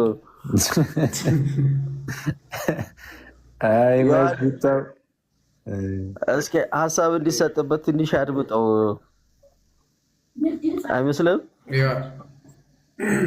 ዮሐዴ አሳየው እንትኑን ግን ለልጁ ማለት ነው እንትን ብናደርግ መልካም ነው። ትንሽ ነገር አይ ለምሳሌ እስቲ እንትና ማነው ስም? ይቅርታ ወንድሜ ስሙን ካስተዋወቃችሁ ንገሩኝ ድጋሚ እንዳላስመልሰው። ዲርፋክት። አይ ኦኬ እሺ፣ በዲርፋክት እንቀጥል። እሺ ዲርፋክት ወንድሜ ሰላም ላንተ ይሁን። ይመስገን አምላክ። ደህና ነህ? እግዚአብሔር ይመስገን። አሜን አሜን። እሺ እስቲ እንዴት ነው ሰው እንዴት ነው የሚድነው ምናምን የሚለውን እስቲ ምንድን ነው እስቲ የምታውቀውን እስቲ አካፍለን ትንሽ። የወንድ ወንድም ዝም ብለን እንደዚህ ትንሽ እናወራ እንጂ። ያው እኔ እያልኳቸው ነበረ እንደ ክርስቲያን አንባቢ ሰው አይደለሁም። ያው ሰነፍ ነኝ፣ አላነብም ምናምን። የቤተክርስቲያን ትምህርቶችን ብዙ እንትን አልልም። እንደውም አልፎ አልፎ ከእናንተ ነው የምሰማው። ከኬ ብዙ ቦታ አያለው ክርክሮች ላይ ከፕሮቴስታንትም ጥያቄ ስላለኝ ብዙ ጊዜ እንደመከታተል ነበር። አንድ ሰሞን ጥሩ ትምህርቶችን ትሰጣለህ። በዚህ አጋጣሚ ታንኪዩ ልልህ እፈልጋለሁ። ከእናንተ ነው አንዳንድ ነገር የምሰማው እንጂ እንዲህ የራስ የሆነ መረዳት ወይ መጽሐፍ ቅዱስን የማንበብ ልማድ የለኝም። ስንፍና ነው በእርግጥም የብዙዎቻችን ችግር ነው። ክርስቲያኖች በጣም በቃ እንደው መጽሐፍ ቅዱስን ማንበብ አለብን፣ የቤተ ክርስቲያንን ትምህርት መማር አለብን ምናምን። ግን ያው በአንድም በሌላም ደግሞ ለመማር መሞከርህ ምናምን ጥሩ ነው ጥሩ ነው። እሺ እንትን ምን እስቲ እንዴት ነው ታዲያ አሁን አንተ ከምታውቀው አንጻር ሰው እንዴት የሚድን ይመስልሃል ስታስበው? እንዴት የእግዚአብሔር መንግስት ለመውረስ ማለት ነው መጨረሻ ላይ ግዴታ እግዚአብሔር መንግስት ለመግባት ምንድን ነው እስቲ ምን ማድረግ አለበት ብለህ ታስባለህ? የመጀመሪያ ያው እንትን እምነት ይቀድማል ብዬ አስባለሁ። ክርስቶስን ሞቶልኛል፣ ተሰቅሎልኛል፣ የተሰቀለልኝ ለእኔ ነው ብሎ ቅድሚያ እሱ ማመን አለበት ብዬ አስባለሁ ለድነት። ከዛ በኋላ ደግሞ ስራም መገለጥ አለበት። ያመነ ሰው ስራው ይገለጣል ብዬ ማምናለሁ። ስራም በጣም ያስፈልጋል። ግን ከስራ ምን ይቀድማል? እምነት ይቀድማል። ክርስቶስን ማመን ማለት ነው። በወንጌሉ ማመን፣ በስቅለቱ ማመን። ይህን ካመነ በኋላ ይህን ከተረዳ በኋላ ያንን የተማረውን ያወቀውን ደግሞ መኖር አለበት፣ በስራው መገለጥ አለበት። ያን ሲገልጥ ይድናል ወይም ስራውን ይፈጽማል ብዬ አምናለሁ። መሀል ላይ ያሉት እነዚህ ሚስጥራቱን ምናምን ይህ ጥምቀት፣ ቅዱስ ቁርባን ምናምን እሱም ከአንድ ከስራ ውስጥ ነው ማየው። በጥምቀት እንደዚህ ለመዳን ያድናል ነው ጥምቀት ያስፈልገናል ብዬ አስባለሁ። ያስፈልገናል ካመን ክርስቶስ ያድናል ነው ጥምቀት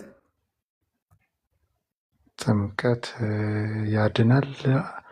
አው ብዬ አስባለሁ። ማለት አንድ ሰው ካመነ በኋላ ስራው ይገለጣል ስል አሁን ስራው ስሩ የተባል ነው። ምናልባት ድሆችንም ማብላት ሊሆን ይችላል፣ ቁርባንን መቅረብም ሊሆን ይችላል፣ መጠመቅም ሊሆን ይችላል። እነሱን ነገሮች መፈጸም አለብኝ ብዬ አምናለሁ። ማን ልበል ስምህን ግን? ይቅርታ ዲፋክት ኤልያስ በለኝ። ኦኬ ኤላ። እሺ ደስ ይላል። ስላወኩ በጣም ደስ ብሎኛል። አሁን ቅድም እንደዚህም ስትከራከርም ምናምን ያለው ምናምን ብለህ ነበርና እንደ ስከራከር የኔን ሚዩት እያደረክ የእነሱን ብቻ ነበር እንደ የምትሰማው?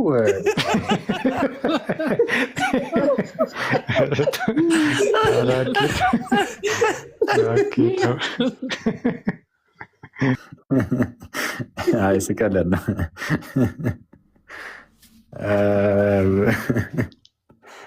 ኤላ ታምረኛ ነህ። እሺ ይሁን። አይ ጥሩ ነው። ኤኒዌይስ አይጀግ ነው። አይ ይሁን እንግዲህ መልካም። እሺ ስለዛ ጥምቀት ለድህነት ነው ማለት ያው ለድህነት ያስፈልጋል ማለት ነው። ያመነ ሰው መጠመቅ አለበት ለመዳን። አይ ጥሩ ነው ትክክል። ቅዱስ ቁርባንስ ምንድን ነው? ቅዱስ ቁርባን ሚስጥሩን እንካፈልበት ነው። ብዙ መረዳቶች የለኝም እሱ ላይ በርክቶ ነው። ቅዱስ ቁርባን ላይ ነው ግን ሚስጥሩ የምንካፈልበት ነው። ሚስጥር መካፈል አለበት። አዩን በቃ ችግር የለም እንትን አድርግ። አሁን በቃ ጥሩ ነው። ስለዛ እንትን እናድርግ። ስለ ቅዱስ ቁርባን እኔ እንዴት አሁን ቅዱስ ቁርባን ምናምን እንትን ነበር በፊት ሌላ ቤተ እምነት ነበርክ እንዴ? አይ ኦርቶዶክስ ነኝ፣ ድሮም ኦርቶዶክስ ነኝ። ግን እንደዚህ ስልህ ይሄ ብዙ እንትን የለ በኤርትራን ውስጥ እንደ ብዙዎቻችን አየሁ። በቃ እንትን አድርግ እስኪ ቴሌግራም ላይ ብቅ በልና መሰረታዊ የክርስትና ትምህርት ላስገባ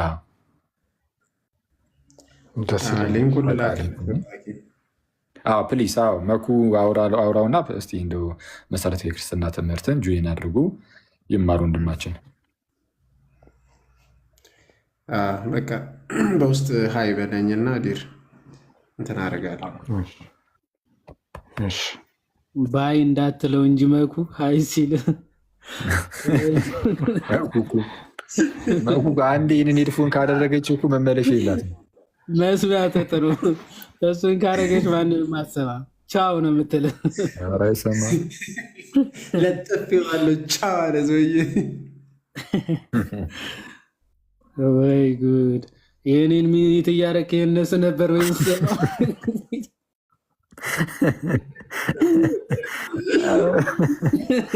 ሁኔታው ነው።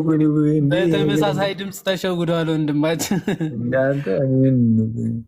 ይህ ነገር እንዴት ነው ብዬ እኮ ነው። የኔ አፕሮች ይሻለው ነበረ በነገራችን ላይ ሄደበት ባይዘዌ ያው ተግባብተን ነው። በፍጹም የላ ምንም ስህተት አልፈጸምክም። ምንም ኖርማል ነው። ዝም ብለህ እንደዚሁ ለጨዋታ ያህል ነው። ተግባብተናል ብዬ ነው እንደዚሁ። ይሄ ሁሉ እኮ አንተ ስህተት ነው መጥፋት። አንተ ታደም አስቸጋሪ ሆና እንደዛ ራሱ እኮ አንተ ያፋር አሁንም እኮ በመጣም እኮ እንትን የሚያደርገኝ ልጁ እኮ አሁን ሳየው እኮ አረ የላ እንደ አንተና እኔ እኮ አሁን ስለ ቅዱስ ቁርባን ያስተማርኩበት ጊዜ ብዛቱ ያው ብዛቱን አይደለም ግን ብዙ ጊዜ ያው ለምሳሌ ስለ ቅዱስ ቁርባን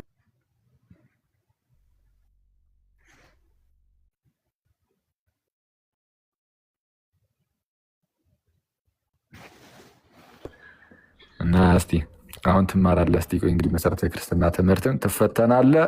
እዚሁ ላይቭ ላይ ነው። ከዛ በኋላ መጥቼ ያገኘኸውን ውጤት የምለጥፍልህ። 10 ከ10 አመጣ 2 ከ10 አመጣ። እሺ ላይ ያ በነገራችን ላይ ከመውጣት በፊት ያኛውን ድምፅ ወይ ናቱ ከስርም እንደዚህ መማር ምናምን የምትፈልጉ ካላችሁ ማለት ነው ግሩፕ ላይ ነው። እሺ አይሻልም? እንዲሁ ድንገት አንዳንድ ኮመንት ስላየው መሰረታዊ ክርስትና ትምህርት ያልተማራችሁም ነው።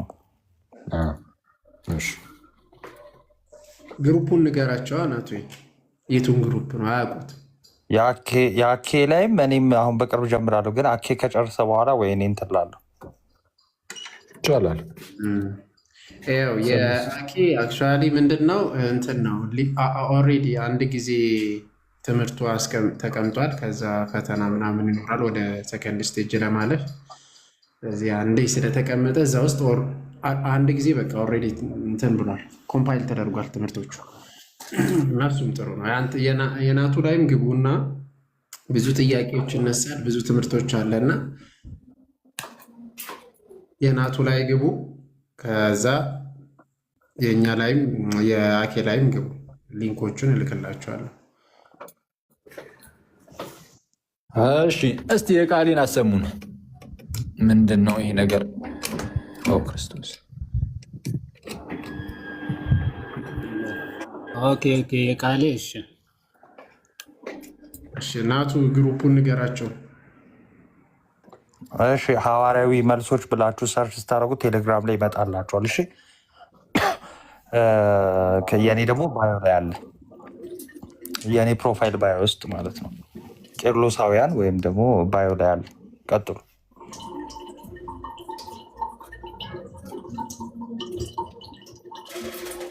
ቄርሎስ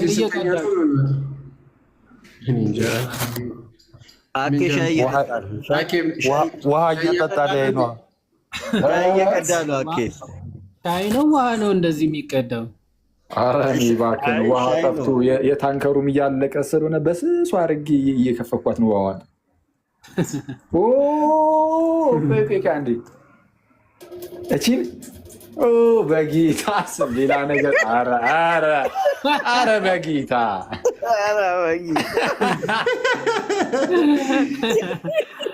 ላሙላ እኔ ወጥቼ ያክል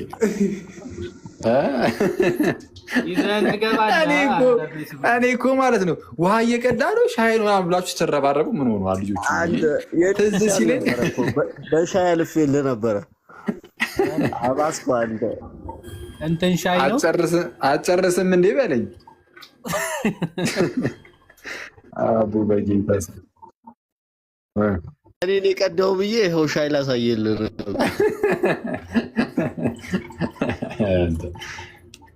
ምን እባክህ ከመሸ የሆነች ነገር እንቀማምስ ብለን ሰዓቱ ሄደ። ግን ያው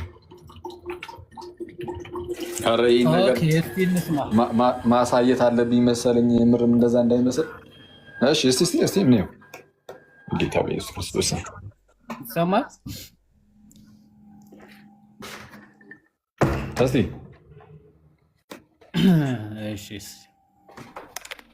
አንተ ከመጠመቁ ሰውየውን ከማጥመቅ በፊት ስታስተምረው ገና ሲመጣ ከዓለም ሲመጣ ገና አፖስቶል ስፒሪት ነው የምታስበው። የትኛው ቤተክርስቲያን እንደዛ የምታስበው? በፕሮቴስታንት ታሪክ ውስጥ ማለት ነው። የትኛው ቤተክርስቲያን ሰውየው ገና ከሌላ እምነት ወይ ደግሞ ከሌላ ወልዶፊ ወደ ክርስትና ሲመጣ እና አፖስቶል ስፒሪት ላስብ የሚለው የፕሮቴስታንት ትራዲሽን ራሱ የትኛው? ገና ሰውየው እኮ ሙስሊም ነበረ። መጣ እኮ በቃ ጌታ ማርኩኛል ብሎ መጣና አሁን ከኔ በኋላ የምለውን ትላለህ ብለህ ደግሞ በአንድ ልጅ ውስጥ ልጁ ማለት ምን ማለት ነው ይላል። ገና ማለት ነው አላስተማርከውም። እኛ ጋር እኮ ልጁ ክህደት ነው ይላል። ኦኬ። ስለዚህ በጣም በጣም በጣም ኃይለኛ የሆነ ስህተት። ኦኬ። ሲቀጥል ደግሞ አፖስቶል ስፒሪት ላይ ከሆነ ያንተ እንትን ያለው ያንተ ኦልሬዲ በቃ እምነት ያለው እና የማስለው አፖስቶል ስፒሪት ነው ምናምን ካል ሲምፕሊ አንድ አማኝ እውነተኛ አማኝ መሆኑን እየለካ ያለኸው በዛ መንገድ ከሆነ አንድ ቤተክርስቲያን እውነተኛ ቤተክርስቲያን መሆኗን እየለካ ያለኸው በዛ ክሪድ ውስጥ ከሆነ እስከ ዛሬ ያልቅም ጥምቀት ማነው የጌታ እራት እንደዚህ ብለው የሚያምኑ ከእነ እንትና ጋር ህብረት ማድረግ ይሻለኛል ምናምን ያልከን በሙሉ ዜሮ ሊሆን ለምን ታደርጋለህ? በቃ ይኸው እኛ ምናምናለን፣ ቄሲም ታምናለች፣ ወንጌል ታምናለች፣ አፖስቶል ስፒሪት ላይ ያለውን የማያምን ጴንጤ የለም። በቃ ለዛ ለምን ህብረት አታደርግ? ያ እነዚህ ናቸው። ምናልባት በደንብ ሰምታቸው ከሆነ መጀመሪያ ምን ይላል? አፖስቶሊክ ክሪድ ገና ከእስልምና ለመጣ ሰው አሁን እንዲያምናለሁ ካልክ ማለት አለብህ ብለህ መመስከር አለብህ ካልከው ይላል። በአንድ ልጁ ማምናለሁ ብለህ ስትጀምር ማን ነው ደግሞ ልጁ ብሎ ይጠይቃል ማለት ነው። ስለዚህ ይህን ማስባል የለብህም አይነት ነው የመጀመሪያ። ሁለተኛ ደግሞ የአፖስቶሊክ ክሪድ ሁላችንም እናምናለን። ኦኬ ሁላችንም እናምናለን። ስለዚህ የሆነ ቅዱስ ቁርባን ካላመን ካልተቀበልክ ምናምን ስትል የነበረው ራሱ ተቀባይነት አይኖረውም አይነት ነጥቦች ነው ሲያነሳ የነበረውና እስቲ እነዚህ ላይ የተወሰነ ሂድባቸው።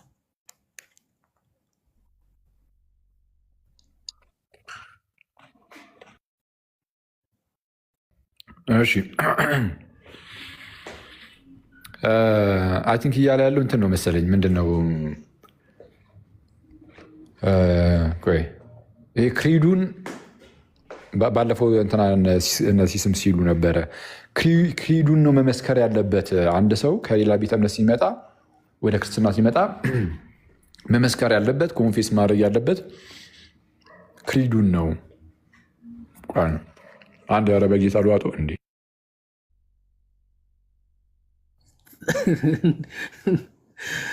እኔ እኮ ቀስ እያልክ ብላ እንጂ ብቻ የምትሻማው ምንድን ነው? ጸብ ላይ ነህ እንዴ? ጾም ነው ጸብ ነው የያዝከው አንተ?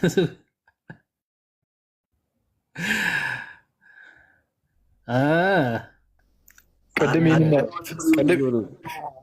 ይህንን ያጠፍኩት መናገር ስላለብኝ ነው። እኔ ሌላ ነገር እንዳይመስል እንደዚህ አይነት ዲስሪስፔክት ምናምን ከኔ አይገኝም። በእውነት እያወራኋችሁ እንደዛ አላረግም።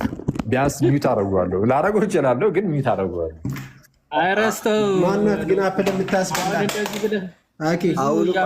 እንደበላ ነው። ኧረ ማናት የምታስበላው አፕልን? አዳምን ሔዋን ናት ያስበላቸው። አንተንስ ማን ነው የምታስበላ ወንድሜ? በማታ ሐዋ ነች። ሐዋ ነች።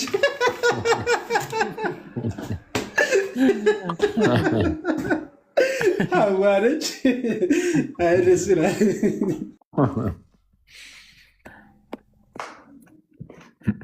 አጋጣሚ መኩ ማውራት ሲጀመር እኔ ሌላ ጎመጥኩ። ሙርት ይዛል እንዴ?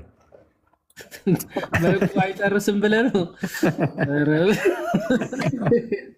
ከጀመረ አይፈታኝም። እና ሀሳቡ እንደዚህ ነው እንግዲህ፣ ሌሎቻችሁም ሀሳቡን እንድትረዱት።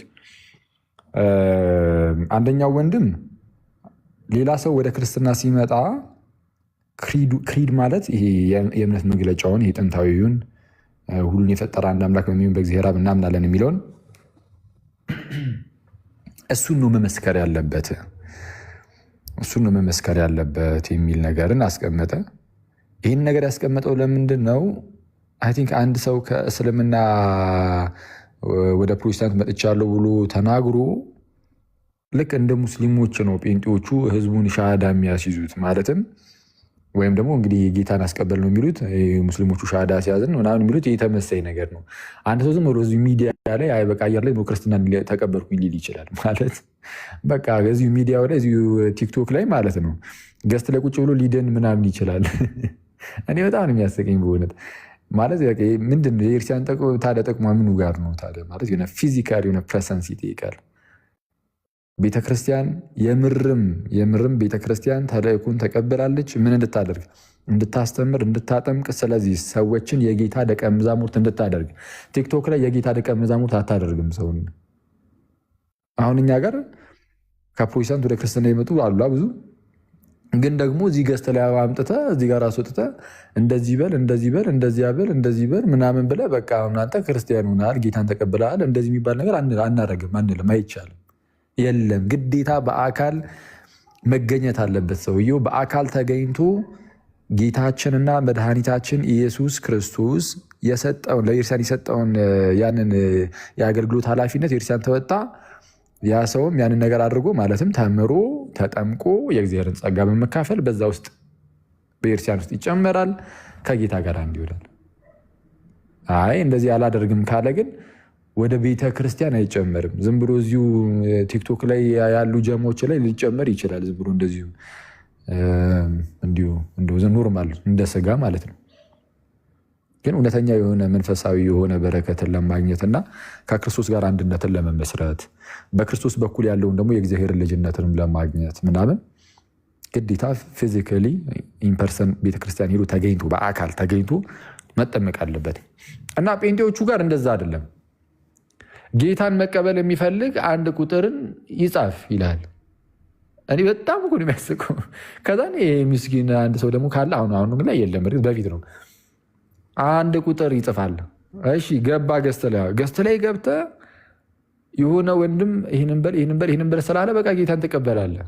ከዛም በቃ ክርስቲያኑን ካለቀ ከዛ ደግሞ ያው ስትሄድ ያው እንትን አድርግ ሊሉ ይችላሉ። ኦፍኮርስ አሁን ቸርቾች ጋር ህብረት አታድርግ እያሉ አይደለም እንደዚህ ሲያደርጉ፣ ግን ክርስትናን ግን ያገኘው ኦልሬዲ ሰውየው ግን የዳነው ጌታን የተቀበለው ጌታን ያገኘው ከጌታ ጋር አንድነትን የፈጸመው ዳግመኛ የተወለደው ምናምን ቲክቶክ ላይ ነው። ቲክቶክ ላይ ጣጣውን ጨርሶ ምድር ላይ ወዳሉ ደግሞ አንዱን ቸርች ደግሞ መርጦ ደግሞ ይገባል ምናምን ነገር። እንደዚህ ያለ ነገር የለም። ግን ኤኒዌይስ እንደዛ ሲያደርጉ ጴንጤዎችን አይቶ ነው። እና ጴንጤዎቹ እንደዚህ ሲያደርጉ ደግሞ አይ ቲንክ እንግዲህ የተቃውሞ ሉትራን ወንድም ነው መሰለኝ። እና ጴንጤዎቹ ይህንን ሲያደርጉ እንዴት ነው? በቃ ሰይጣንን ክጃለሁ፣ ኢየሱስ ክርስቶስ እንደሞተልኝ አምናለሁ ምናምን በቃ የሆነች ያህል ነገር ማለት ነው። ማለት የሥላሴን ነገር ያልያዘ ስጋዊውን በስነ ስርዓት ያልያዘ ምናምን በቃ ለእኔ ለኃጢአተኛው ሞቶልኛል ተነስቶልኛል አይነት ነገር መሰለኝ የሚያስብሉት እና ሙሉ እምነትን ይሄ አይይዝም። በቃ እንደዚህ ስላልክ ብቻ የምትድን ከሆነ ምንም ኦንሊ ጂሰሱም ለምሳሌ ኢየሱስ ክርስቶስ አዎ ሞቶልኛል ተሰቅሎልኛል ይላል እኮ በቃ አለቀ። ስለዛ ምንም ልዩነት የለም። ለመዳን የሚያስፈልግ ትምህርት አለ። ኮንፌስ የምታደርገው የምትመሰክረው የክርስትናን እምነት ነው፣ የምትድንበትን እምነት። የስላሴ ትምህርት የምትድንበት እምነት ሃይማኖት ነው፣ ሃይማኖታችን ነው። ለምሳሌ የስላሴን ትምህርት ሰው ግዴታ መመስከር አለበት፣ ማመን መቀበል አለበት ለመዳን ከፈለገ። አይ በስላሴ አላምንም ግን ኢየሱስ ክርስቶስ ለኃጢአቴ ሞቶ እንደተነሳ አምናለሁ ቢል አይድንም። ይድናል? በስላሴ አላምንም እያለ ግን ደግሞ ኢየሱስ ሞቶ እንደተነሳልኝ አምናለሁ ቢል ነው፣ በፍጹም አይሆንም፣ አይቻልም። ስለዚ በአብ በወልድ በመንፈስ ቅዱስ በሶስት አካላት የተገለጠውን አንዱን አምላክ እግዚአብሔርን ማወቅ አለበት። ስለዚ ጌታ ኢየሱስ ሞቶልኛል ምናምን ስላለ ብቻ አይደለም፣ አብን ማወቅ አለበት፣ ግዴታ ነው። ጌታ ኢየሱስም እንደተናገረው በዮሐንስ ወንጌል ምዕራፍ 17 ላይ ሊቀ ካህናት እንደመሆኑ ሲጸልይ ምን አለ? እውነተኛ አምላክ የሆንከውን አንተን ብቻ የላከውንም ኢየሱስን ያውቁ ዘንድ ይህች የዘላለም ሕይወት ናት አለ።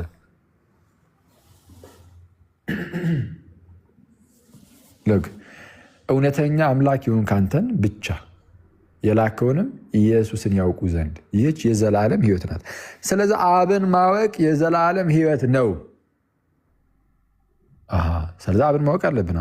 ደግሞ የላከውን ክርስቶስ የተላከውን ማለት ነው፣ ወይም ደግሞ አብ የላከውን ጌታን እርሱም ኢየሱስ ክርስቶስን ማወቅም ደግሞ ልክ እንደዚሁ የዘላለም ሕይወት ነው ብሎናል። ስለዛ አብን ማወቅ፣ ወልድን ማወቅ፣ ቅዱሱን መንፈስ ደግሞ ማወቅ ይጠይቃል፣ እሱ ስትቀበል ማለት ነው።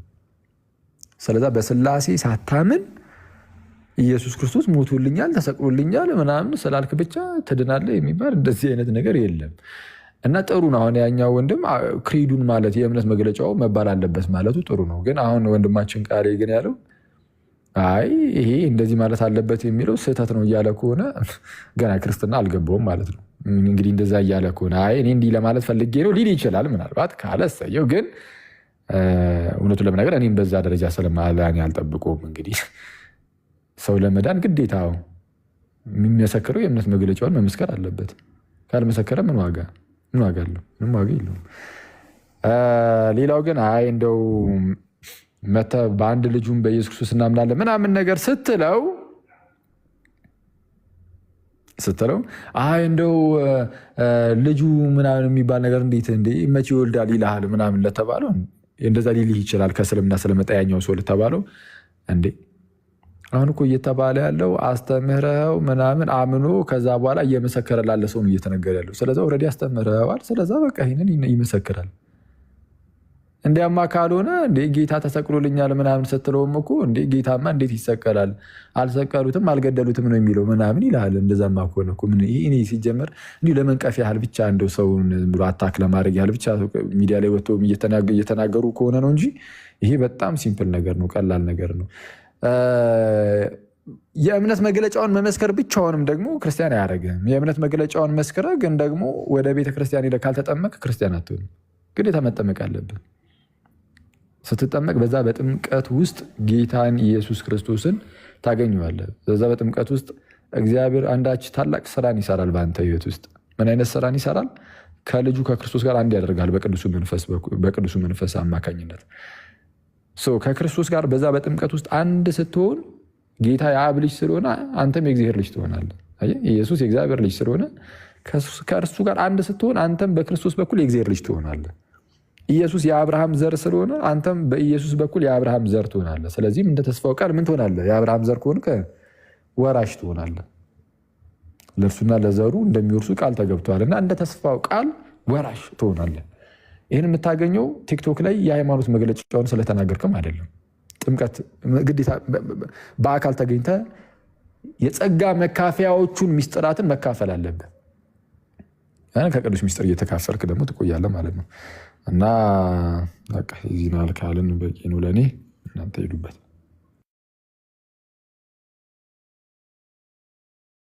ምናልባት ደግሞ ግን ማለት ነው ምናልባት የወንድማችን ቃሌን ሌላ ያልተረዳሁት ሌላም የተናገሩ ሀሳብ ካለ ግን ሊኖር ይችላል። አሁን እያልኩት ስለሆነ ገና እናንተም ደግሞ ሂዱበት።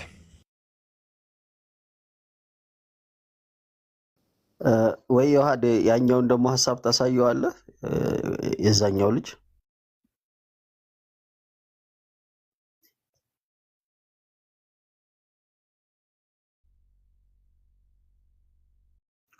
አለ ይዋዲ ወይስ አንተ ውሃ እየቀዳ ነው? የዋዴተኞች እርግጠኝነት ተኝቷል። አይዞ ንቃ፣ ቃሎት ያሰማልኝ። ኧረ አለውኝ ጽፌልህ ነበር እኮ አንተ ሰውዬ።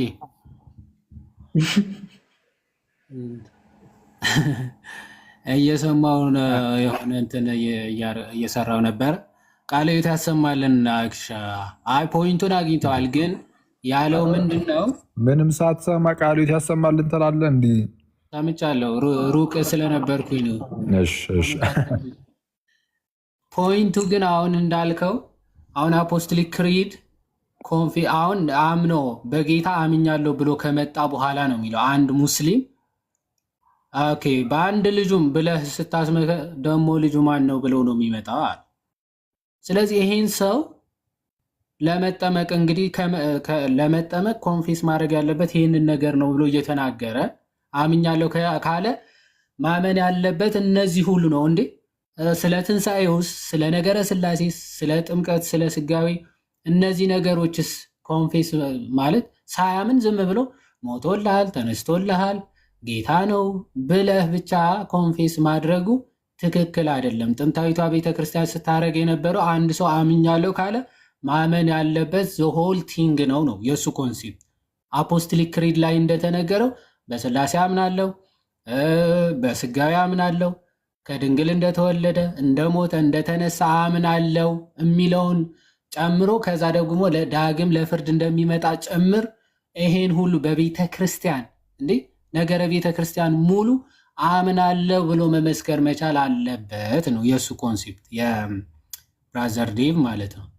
ከዛ ቃሌ ደግሞ ምንድን ነው እያለ ያለው እንዲህ የትኛዋ የፕሮቴስታንት ቸርች ነው እንደዚህ ብላ ሲጀመር አምኖ ለመጣ ሰው እንዲህ በልጁ ምናምን ብላ የምታስመሰክረው? ሲጀመር በልጁ ማምናለሁ በል ስትለው ኢሚዲየትሊ ምን ይላል ነው እያለ ያለው። አንዴ ልጁ ደግሞ ማን ነው ብሎ ይጠይቃል አይነት ነገር ነው። እንደዛ እንዳይጠይቅ ዝም ብለህ በቃ ተወልዶ አድኖሃል ሞቶልሃል ብቻ በለው አይነት ኮንሴፕት ነው። ምናልባት በአጭሩ ለማሰማት ያክል እንደዛ ኦኬ፣ እሺ ላሰማና ያው በደንብ ምን እያለ እንደሆነ አንድ አማኝ እውነተኛ አማኝ እምነት ወር ደግሞ ከሌላ ወልዶ ወደ ክርስትና ሲመጣ እና አፖስቶሊክ ክሪድ ላስ የሚለው የፕሮቴስታንት ትራዲሽን አሁን ከሌላ ቤተ እምነት ወደ ክርስትና ሲመጣ ነው። ከሌላ ቤተ እምነት አሁን ወደ ክርስትና ሲመጣ ሰው ሲመጣ ናው አፖስቶሊክ ክሪድ ላስ ብልህ የሚለው የፕሮቴስታንት ዲኖሚኔሽን የትኛው ነው አጀማመሩ? እሺ ገና እኮ ሰውዬው እኮ ሙስሊም ነበረ። መጣ እኮ በቃ ጌታ ማርኮኛል ብሎ መጣና አሁን ከዚህ በኋላ የምለው ትላለህ ብለህ ደግሞ በአንድ ልጁ ስትል ልጁ ማለት ምን ማለት ነው ይላል። ገና ማለት ነው አላስተማርኩም። እኛ ጋር እኮ ልጁ ክህደት ነው ይላል። ኦኬ ስለዚህ በጣም በጣም በጣም ኃይለኛ የሆነ አይተዋል እያለ ያለው ልጁ ከእስልምና መጣ ጌታ ማርኮኛል ምናምን ብሎ መጣ። ስለዚህ ኮንፌስ ስታስደርገው ይሄን ሰው ወደ ኮንፌሽን ደረጃ ወይም ወደ መመስከር ሲደርስ እንዴ በአንድ ልጁ ማምናለሁ በል ስትለው ደግሞ ማን ነው ልጁ ብሎ ይጠይቃል አይነት ነገር ነው። ስለዚህ ጌታ እኮ ኦልሬዲ ማርኮኛል ብሏል። ተምሮ ነው መቼስ አይደለ የመጣው ወደ ክርስትና የመጣ ሰው ነው። ስለዚህ ጌታ ማርኮኛል ብለው የመጣው ምን ብለህ ሰብከለት ነው? ሳሰብከው ነው እንዲህ ደግሞ ዝም ብሎ ስለመጣ እኮ ወዲያውኑ ወደ ኮንፌሽን ነው የሚሄደው። አንድ ሰው ኮንፌሽን ደረጃ ላይ ሲደርስ እኮ ኦልሬዲ አምኛለሁ ተቀብያለሁ የሚለው ደረጃ ላይ ስቴጅ ላይ ሲደርስ ነው ኮንፌሽን ከዛ ኮንፌስ ለማድረግ የሚደርሰው ማለት ነው። ወይም ምስክርነት መመስከር ማለት ነው። ኮንፌሽናል ያመነውን ይመሰክራል ማለት ነው። ስለዚህ ምን አስተምረው ነው ይሄን አምኛለሁ ብሎ የሚመሰክረው? ስላሴ ሳያምን ኦኬ፣ ነገረ ቤተ ክርስቲያን ሳያምን ዳግም እንደሚመጣ ሳያምን ከድንግል መወለዱ፣ መሰቀል፣ መሞቱ፣ መነሳቱን ሳያምን ምን ታዲያ ምንድን ነው የምታስመሰክረው ነው? ያ ሰው ከዚህ አንጻር ነበረ ሀሳቡ እንትን የተባለ ነው። ያው ምን ለማለት ፈልጌ ነው ብሎ እንደሚያስተባብር ራሱ እኔ ምን እንደሚያስተባብር እስኪ እናያለን። ያኛው ግን ላሰማ ደግሞ አንድ ደግሞ አለ። ያኛው ቪዲዮ የበለጠ ሀሳብ ይሰጣል። ለአንድ አህዛብ ነገረ ስላሴ እስቲ ኮንፊውዝ የሚያደርገን ነገር አይደለም። ኢንዱ እንግዲህ አንተ በጣም ሆል እኔ የራስ መንገድ ነው የራሳችሁ መንገድ ነው። አይሮን ነው እኔ አሁን የየትኛው መንገድ እንደሆነ አላውቅም። እውነት ለመናገር አሁን ዴቨሎፕ እያደረጋችሁ የመጣችሁትም ነገር እንደሆነ አላውቅም። አፖስቶሊክ ክሪድ የምታደርጉት እናንተ ፎር ቢሊቨርስ አይደለም። ቤተክርስቲያኑ ውስጥ ላለ ፌዝ ኦፍ ኮንፌሽን አፖስቶሊክ ክሪድን ስትሉ ሃይማኖት አበው ተብሎ የሚባለው በኦርቶዶክስ እሱን የምትሉት ለቢሊቨርስ አይደለም። ይሄ ነው የኔ ጥያቄ ወንድሜ ዳዊት። እና ለምሳሌ አሁን ሄድክም በል አሁን ሰምዌርስ አሁን ምንም እሺ ኦርቶዶክስ ከኦርቶዶክስ ኮንቴክስት ውስጥ እንውጣ፣ ወር ከካቶሊክ ኮንቴክስት ውስጥ እንውጣ። ወደ ፓጋኖች ሄድክና ወንጌል ነገርከው እና ወንጌል ከነገርከው በኋላ ስለ ክርስቶስ ካስተማርከው በኋላ አፖስቶሊክ ክሪድን በል ነው የምትለው።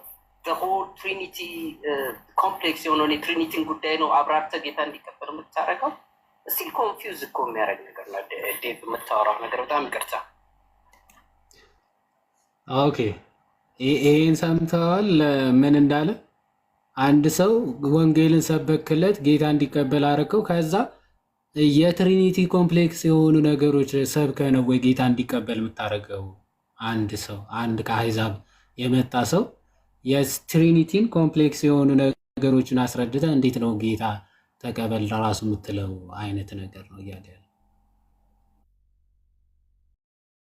እኮ ሲጀመር ምንም አሁን እንደዚህ ኮምፕሌክስ ራሱ የሚባል ነው እንዲህ ክሪዱ ላይ ያለው ሁሉን የፈጠረ አንድ አምላክ በሚሆን በእግዚአብሔር አብ እናምናለን ብሎ ያ አብ ደግሞ ልጅ እንዳለው መንፈስ እንዳለው ምናምን ነው የሚናገረው። እና ይሄ ለእነርሱ አሁን እርግጥ ነው አሁን ይሄ ቀላል ነው ሁሉም ነገር ምናምን እያልኩኝ አይደለም። ይሄም ቢሆን ግን ይህንን ታዲያ ካላመኑ ምኑን ታዲያ ክርስቲያን ሆኑት? ይህ ማለት ስላሴን ሳያስተምሩ ዝም ብሎ ሰዎችን ምንድነው ክርስቲያን ያደርጋሉ። ከዛ በኋላ የመጣው የምጣ አይነት ነገር እንደዛ ነው የሚመስለው። እና ይሄ በጣም አስቸጋሪ ነው። ስላሴያውያን አይደሉም እንዲህ ነው የሚያስብሉ። እንደዚህ እኮ ነው የሚያስቡት። ሁሉን የፈጠረ አንድ አምላክ በሚሆን በእግዚአብሔር ያውም አንድን ኤቲስትን ወይም ፓጋንን ምናምን አስተምረኸው ከዛ በኋላ ስታሳምነው ነው እንግዲህ ይህንን መቀበል አለብህ እንድትድን ማለት ይህንን እንደዛ ትለዋለህ ወይ ነው ያለው። እና ኦፍኮርስ እንዴ የትኛውም ሰው ለመዳን ይህንን ማመን መቀበል አለበት። ይህንን ካልተቀበልክ አትድንም፣ የዘላለም ሕይወት የለም። ቅድም እንዳልነው ነው በቃ መድገም እንዳይሆን አስቸጋሪ ነው። አንድ ጥያቄ ልጠይቅ? እሺ ብቻ የሆነ ኤቲስት ቤት የሰማሁት እንትን ነው እና አንድ ቀን ገብቼ አይ ቲንክ ፕሮቴስታንት ይመስለኛል። ፕሮቴስታንት ሆኖ ደግሞ ስለ ኃጢአት ምናምን እያወራን ሰው ከዳነ በኋላ ኃጢአት ይሰራል ምናምን እያለን እየተከራከር ነው ነበርና አይሰራም አለ። ኃጢአት የሚባል ነገር የለም። እኛ አሁን ስጋችን የኛ አይደለም። እኛ አሁን ብልት ውስጥ ገብተናል። ኃጢአት የሚባል ምንም ኃጢአት ብሰራ ኃጢአት እንደውም የለም። ከዛ በኋላ ክርስቶስ ከሞተ በኋላ ይህ ክርስቶስ የሚባለው እና ደግሞ ኢየሱስ የተለያየ ነው አይነት የሚል ትምህርት ሲነግረን ነበር እና በጣም ነው የደነገጥኩ። ሰምቼው አላውቅም። ንስጥሮሳውያን እንደዛ ነገር መሰለኝ ትምህርቱ። ኃጢአት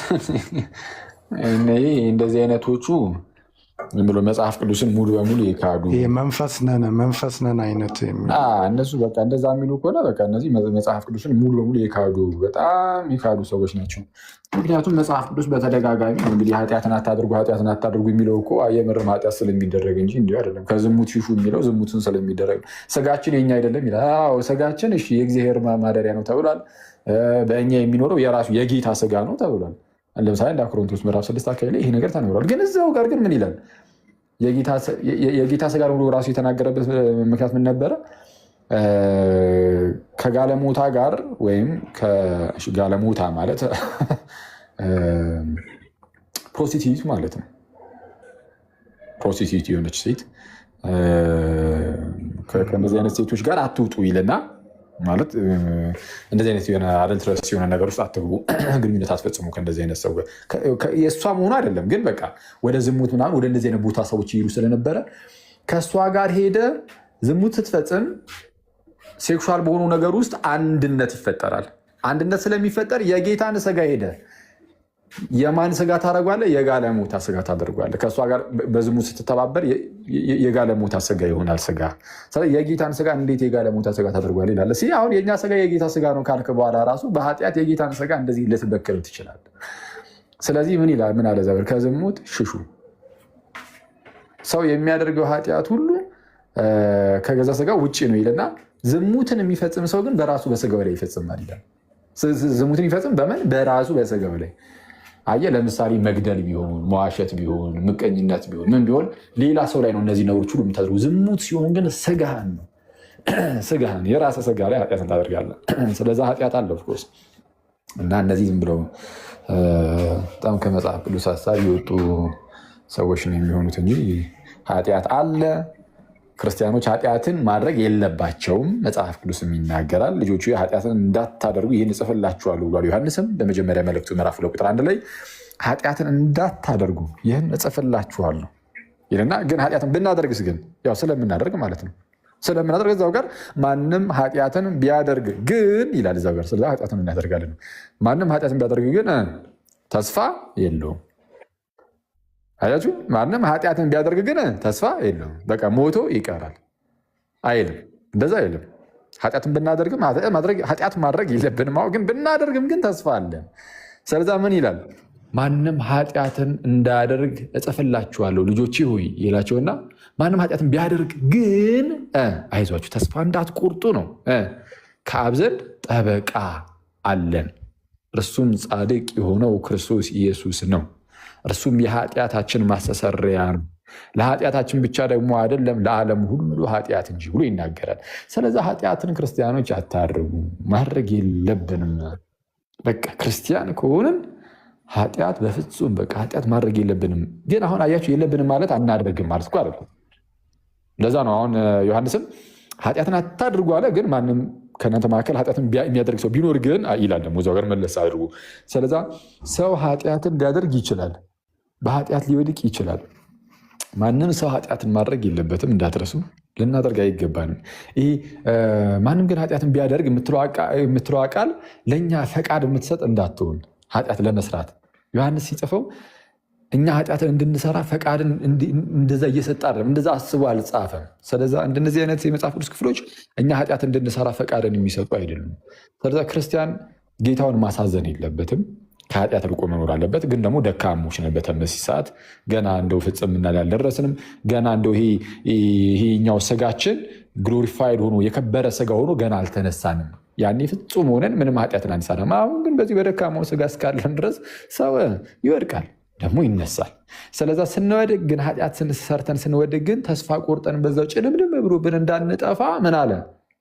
አይዟችሁ በአብ ዘንድ ጠበቃ አለን፣ እርሱም ጻድቅ የሆነው ክርስቶስ ኢየሱስ ነው። እርሱም የኃጢአታችን ማስተሰሪያ ነው።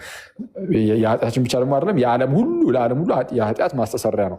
ስለዛ ጌታ ኢየሱስ ለዓለም ሁሉ የኃጢአት ማስተሰሪያ የሆነ የት ነው? በመስቀል ላይ እጆቹን ዘርግቶ ደሙን አፍሷልና የኃጢአት ማስተሰሪያ ነው ጌታ ኢየሱስ ለዓለም ሁሉ። አሁንም ኃጢአትን ስንሰራ ያኔ በመስቀል ላይ ያፈሰሰው ደም አሁንም ከኃጢአት ያነጻናል። ለምንድን ነው እስካሁን ድረስ እንደዚህ ደሙ ሊሰራ የቻለው? ለምንድን ነው? ጌታ ኢየሱስ ሞቶ ስላልቀረ፣ ይልቁንም ሞቶ ተነሳ። መነሳት ብቻ ደግሞ አይደለም፣ ከፍ ከፍ ብሎ በክብር አድርጎ በአባቱ ቀኝ አሁን አለ። በእግዚአብሔር ቀኝ በሕይወት እየኖረ ስለሆነ ጌታ ኢየሱስ በእኛው ስጋ የእኛኑ ስጋ የአንድ ሰው ድምፅ አለ። የማን ነው? እስቲ ኤላ ያንተ ነው መሰለኝ የሚዩት አድርገው። ጌታ ኢየሱስ በዚሁ ስጋ በተዋህዶ ስጋ ግን ደግሞ በትንሣኤ ስጋ ሞቶ ስለተነሳ ጌታ ኢየሱስ በትንሣኤ ስጋ ከፍ ከፍ ብሎ አድርጎ በአባቱ ቀኝ ተቀምጧል። በአባቱ ቀኝ ስለተቀመጠ በህይወት እየኖረ ስለሆነ ሞት ስለማይይዘው በመስቀል ላይ አንዴ የሰራው ያ ስራ ዘላለማዊ ሆኖ እንዲቀጥል ያደርገዋል። ስለዚህ ኃጢአትን ስንሰራውን ድጋሚ ክርስቶስ ደግሞ ለዚህኛው ኃጢአት መጥቼ ሊሰቀል ማለት አይጠበቅበትም። አንዴ የሰራው ስራ አለ። ምንድነው? ንስሐ ስንገባ ምን እናገኛለን? እንደዚህ አይነት የኃጢአት ስርየትን እናገኛለን። በማን? በክርስቶስ ደም። የኃጢአት ስርየት ካለ የክርስቶስ ደም አለ። የክርስቶስ ደም የሌለበት የኃጢአት ስርየት የለም። የኃጢአት ስርየት ያለበት ቦታ ሁሉ የክርስቶስ ደም አለ። ደም ሳይፈስ ስርየት የለም እንደተባለው። ስለዚህ ያ ደሙ ግን አንድ የፈሰሰው ደም ነው። ለዛ ነው ከፍ ብሎ ዮሐንስ በመጀመሪያ መልእክቱ እዛው ምዕራፍ 1 ቁጥር 7 ላይም የልጁም የኢየሱስ ክርስቶስ ደም ከኃጢአት ሁሉ ያነጻናል ብሎ የሚናገረው ለዛ ነው። ስለዛ ሄኖስ ኃጢአትን ክርስቲያኖች ያመነ ሰው ሊያደርግ ይችላል። ማድረግ የለበትም ግን ሊያደርግ ይችላል። ካደረገም ግን አይዟችሁ፣ ተስፋ እንዳቆርጡ፣ በቃ እኔማ እግዚአብሔር አይምረኝም ምናምን ነገር የሚል ሰው እንዳይኖር ማለት ነው። ምንም አይነት ኃጢአት ብንሰራ አንዳንድ ሰው ኧረ እኔ እንደው እንደዚህ አይነት ኃጢአት ሰርቼማ ኧረ እግዚአብሔርም ይቅር አይለኝም የሚል ሰው አለ። እግዚአብሔር አምላክ ያንተን የአንድ ግለሰብ ኃጢአት አይደለም ከአዳም ጀምሮ እስከ መጪው ዓለም የሚነሱ የሰው ዘር ሁሉ የሚሰራውን ኃጢአት እሱን ሁሉ ሊያጠፋ የሚችል ነገር ነው መጥቶ የከፈለው ጌታ ኢየሱስ በመስቀል ላይ ደሙን ሲያፈስ። ከዛም በላይ ነው እውነቱን ለመናገር የማይወሰን ካሳን የከፈለው የማይወሰን ውለታን ነው ያሉ በመስቀል ላይ ጌታ ኢየሱስ። የአንተ የግለሰብ የአንድ ግለሰብ ኃጢአት በእግዚአብሔር ዘንድ እንደ ኢምንት ናት። ከአንተ የሚፈልገው እግዚአብሔር እንደው ይህን ሁሉ ኃጢአት ማሰርተ እስቲ እንደው መቼስ ይሁን እንጂ ምናምን አይደለም የሚል ኧረ ናልኝ ብሎ የሚጠብቅ ጌታ ነው እንዴ። ክርስቶስ ዓለምን ለማዳን ሲመጣ ዓለም ውስጥ ማለት ነው የሚታዩ የኃጢአት ብዛቶችን ዝም ብላችሁ አስቡ። ያኔ ህዝቡ ሁሉ በድንቁርና ውስጥ ነው ያለው። ህዝቡ በጣዖታትን እያመለከ ህፃናትን እያረደ እየቀበረ የሆኑ ሰዎችን ለአናብስት እየሰጡ የሆነ ብቻ የሚያስጠላ አይነት ህይወትን የሚኖሩ በየቦታው በየስፍራው የሀገር ህዝብ እኮ ነው ያለው። በቃ ኃጢአቱ ሴክሹዋሊ በጣም ኢሞራል ይሆኑ ይሄ ሴክሹዋል ነገር ላይ በጣም ኢሞራል ይሆኑ በጣም እንደው ከአእምሮ ውጭ በሆነ መልኩ የሚጓዙ በጣም በርካቶችን እግዚአብሔር አምላክ አየ። ምድር ላይ አየና ምን ቢያደርግ ጥሩ ነው? ወደዳቸው። እንዲሁ በቃ ያው ኃጢአተኞች እኮ ናቸው ግን አይ እንደዚሁማ በዚህ ኃጢአታቸውን አይደለም እነሱን። ስለዛ ምን አደረገ? አይ ከዚህ በባርነት ካሰራቸው ከእንደዚህ አደገኛ ኃጢአትማ እነዚህን ሰዎች ማላቀቅ አለብኝ። ስለዚህ በቃ ክንዴን ልላክ አለ እግዚአብሔር አብ። አየህ ብርሃኔን ልላክ፣ ክንዴን ልላክ፣ ቃሌን ልላክና ልፈውሳቸው። ቃሉን ልኮ ፈወሳቸው እንደተባለ እርሱም ጌታችንና መድኃኒታችን ኢየሱስ ነው። የእግዚአብሔር ክንዱ የሆነው ጌታ ኢየሱስ ነው እና እግዚአብሔር ልጁ ኢየሱስን ላከ። ስለዚህ በኃጢአት ቀንበር ውስጥ በኃጢአት ባርነት ታስረው የነበሩትን እነዛን ሁሉ ህዝብ የራሱ ለማድረግ እግዚአብሔር ምን አደረገ? ልጁ ኢየሱስን ላከ። ልጁ ኢየሱስ ክርስቶስ የመጣው እነዚህ ሁሉ ህዝቦች ስለተወደዱ ነው። አሁን አንተ የምትሰራት አንዲት ኃጢአት እንደው በጣም መጥፎ እንደው ዝሙት ውስጥ ገብቻለሁ በጣም አደገኛ የሆነ ይሄ ሴክሹዋል ነገር ላይ አሁን ብዙ ሰው ቢፈተነው ላይ ስለሆነ እንደው በጣም አስጨናቂ ነገር እንደው አድርጌያለሁ ፈጽሜያለሁ ሊል ይችላል። ለአእምሯችን የሚከብድ ነገር ሰው ሊያደርግ ይችላል። በጣም ለአእምሮ የሚከብድ ነገር የፈለጋችሁት ሊሆን ይችላል። ስቲል በቃ እግዚአብሔር የሚፈልገው ከዛ አሁን ካለህበት ባርነት አንተ ነፃ ማውጣት ነው የሚፈልገው እና የአንተ ኃጢአት ምንም ከእግዚአብሔር ምሕረት ጋር ንጽጽር ውስጥ አትገባም። ልክ እንደዚህ አይነት ኃጢአት ከዚህ የከፋ አደገኛ ኃጢአቶችን ያደረጉ በርካታ ህዝቦች አልፈዋል። ከአዳም ዘመን ጀምሮ አስቡት ምን ያህል ሰው እንዳለፈ። የመጀመሪያው ሰው ቃየልን አትመለከተውም? እንዲህ ላጥ አለ፣ ብድግ ያደረገ ወንድሙን ሲገድል ታይዋለህ። ወንድሙን አቤልን እንዲህ በጣም የሚያስደንቅ እኮ ከማን ተማሩ እኮ የሚያስብለው በጣም ኤኒዌይስ ከሰይጣን ተማሩ የሚል አለ ፊት ግን ኤኒዌይስ ብቻ ብድግ አድርጎ ወንድሙን ገደለ።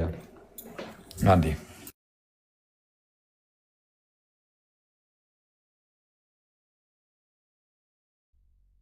እሺ ወንድሙን ገደለ። አሁን ይህ በእግዚአብሔር ዘንድ እጅግ የተጠላ ኃጢአት ነው። ልክ እንደዚህ አይነት ኃጢአቶች ደግሞ በዘመናችን ከዚህም የከፉ በጣም ብዙ ጊዜ ተፈጥሯል። እግዚአብሔር ግን ዓለምን እንዲሁ ወደደ ልጁ ኢየሱስ ክርስቶስን እስኪሰጥ ድረስ ተብሏልና አንተን አንቺን ይወዳችኋል። በቃ ምንም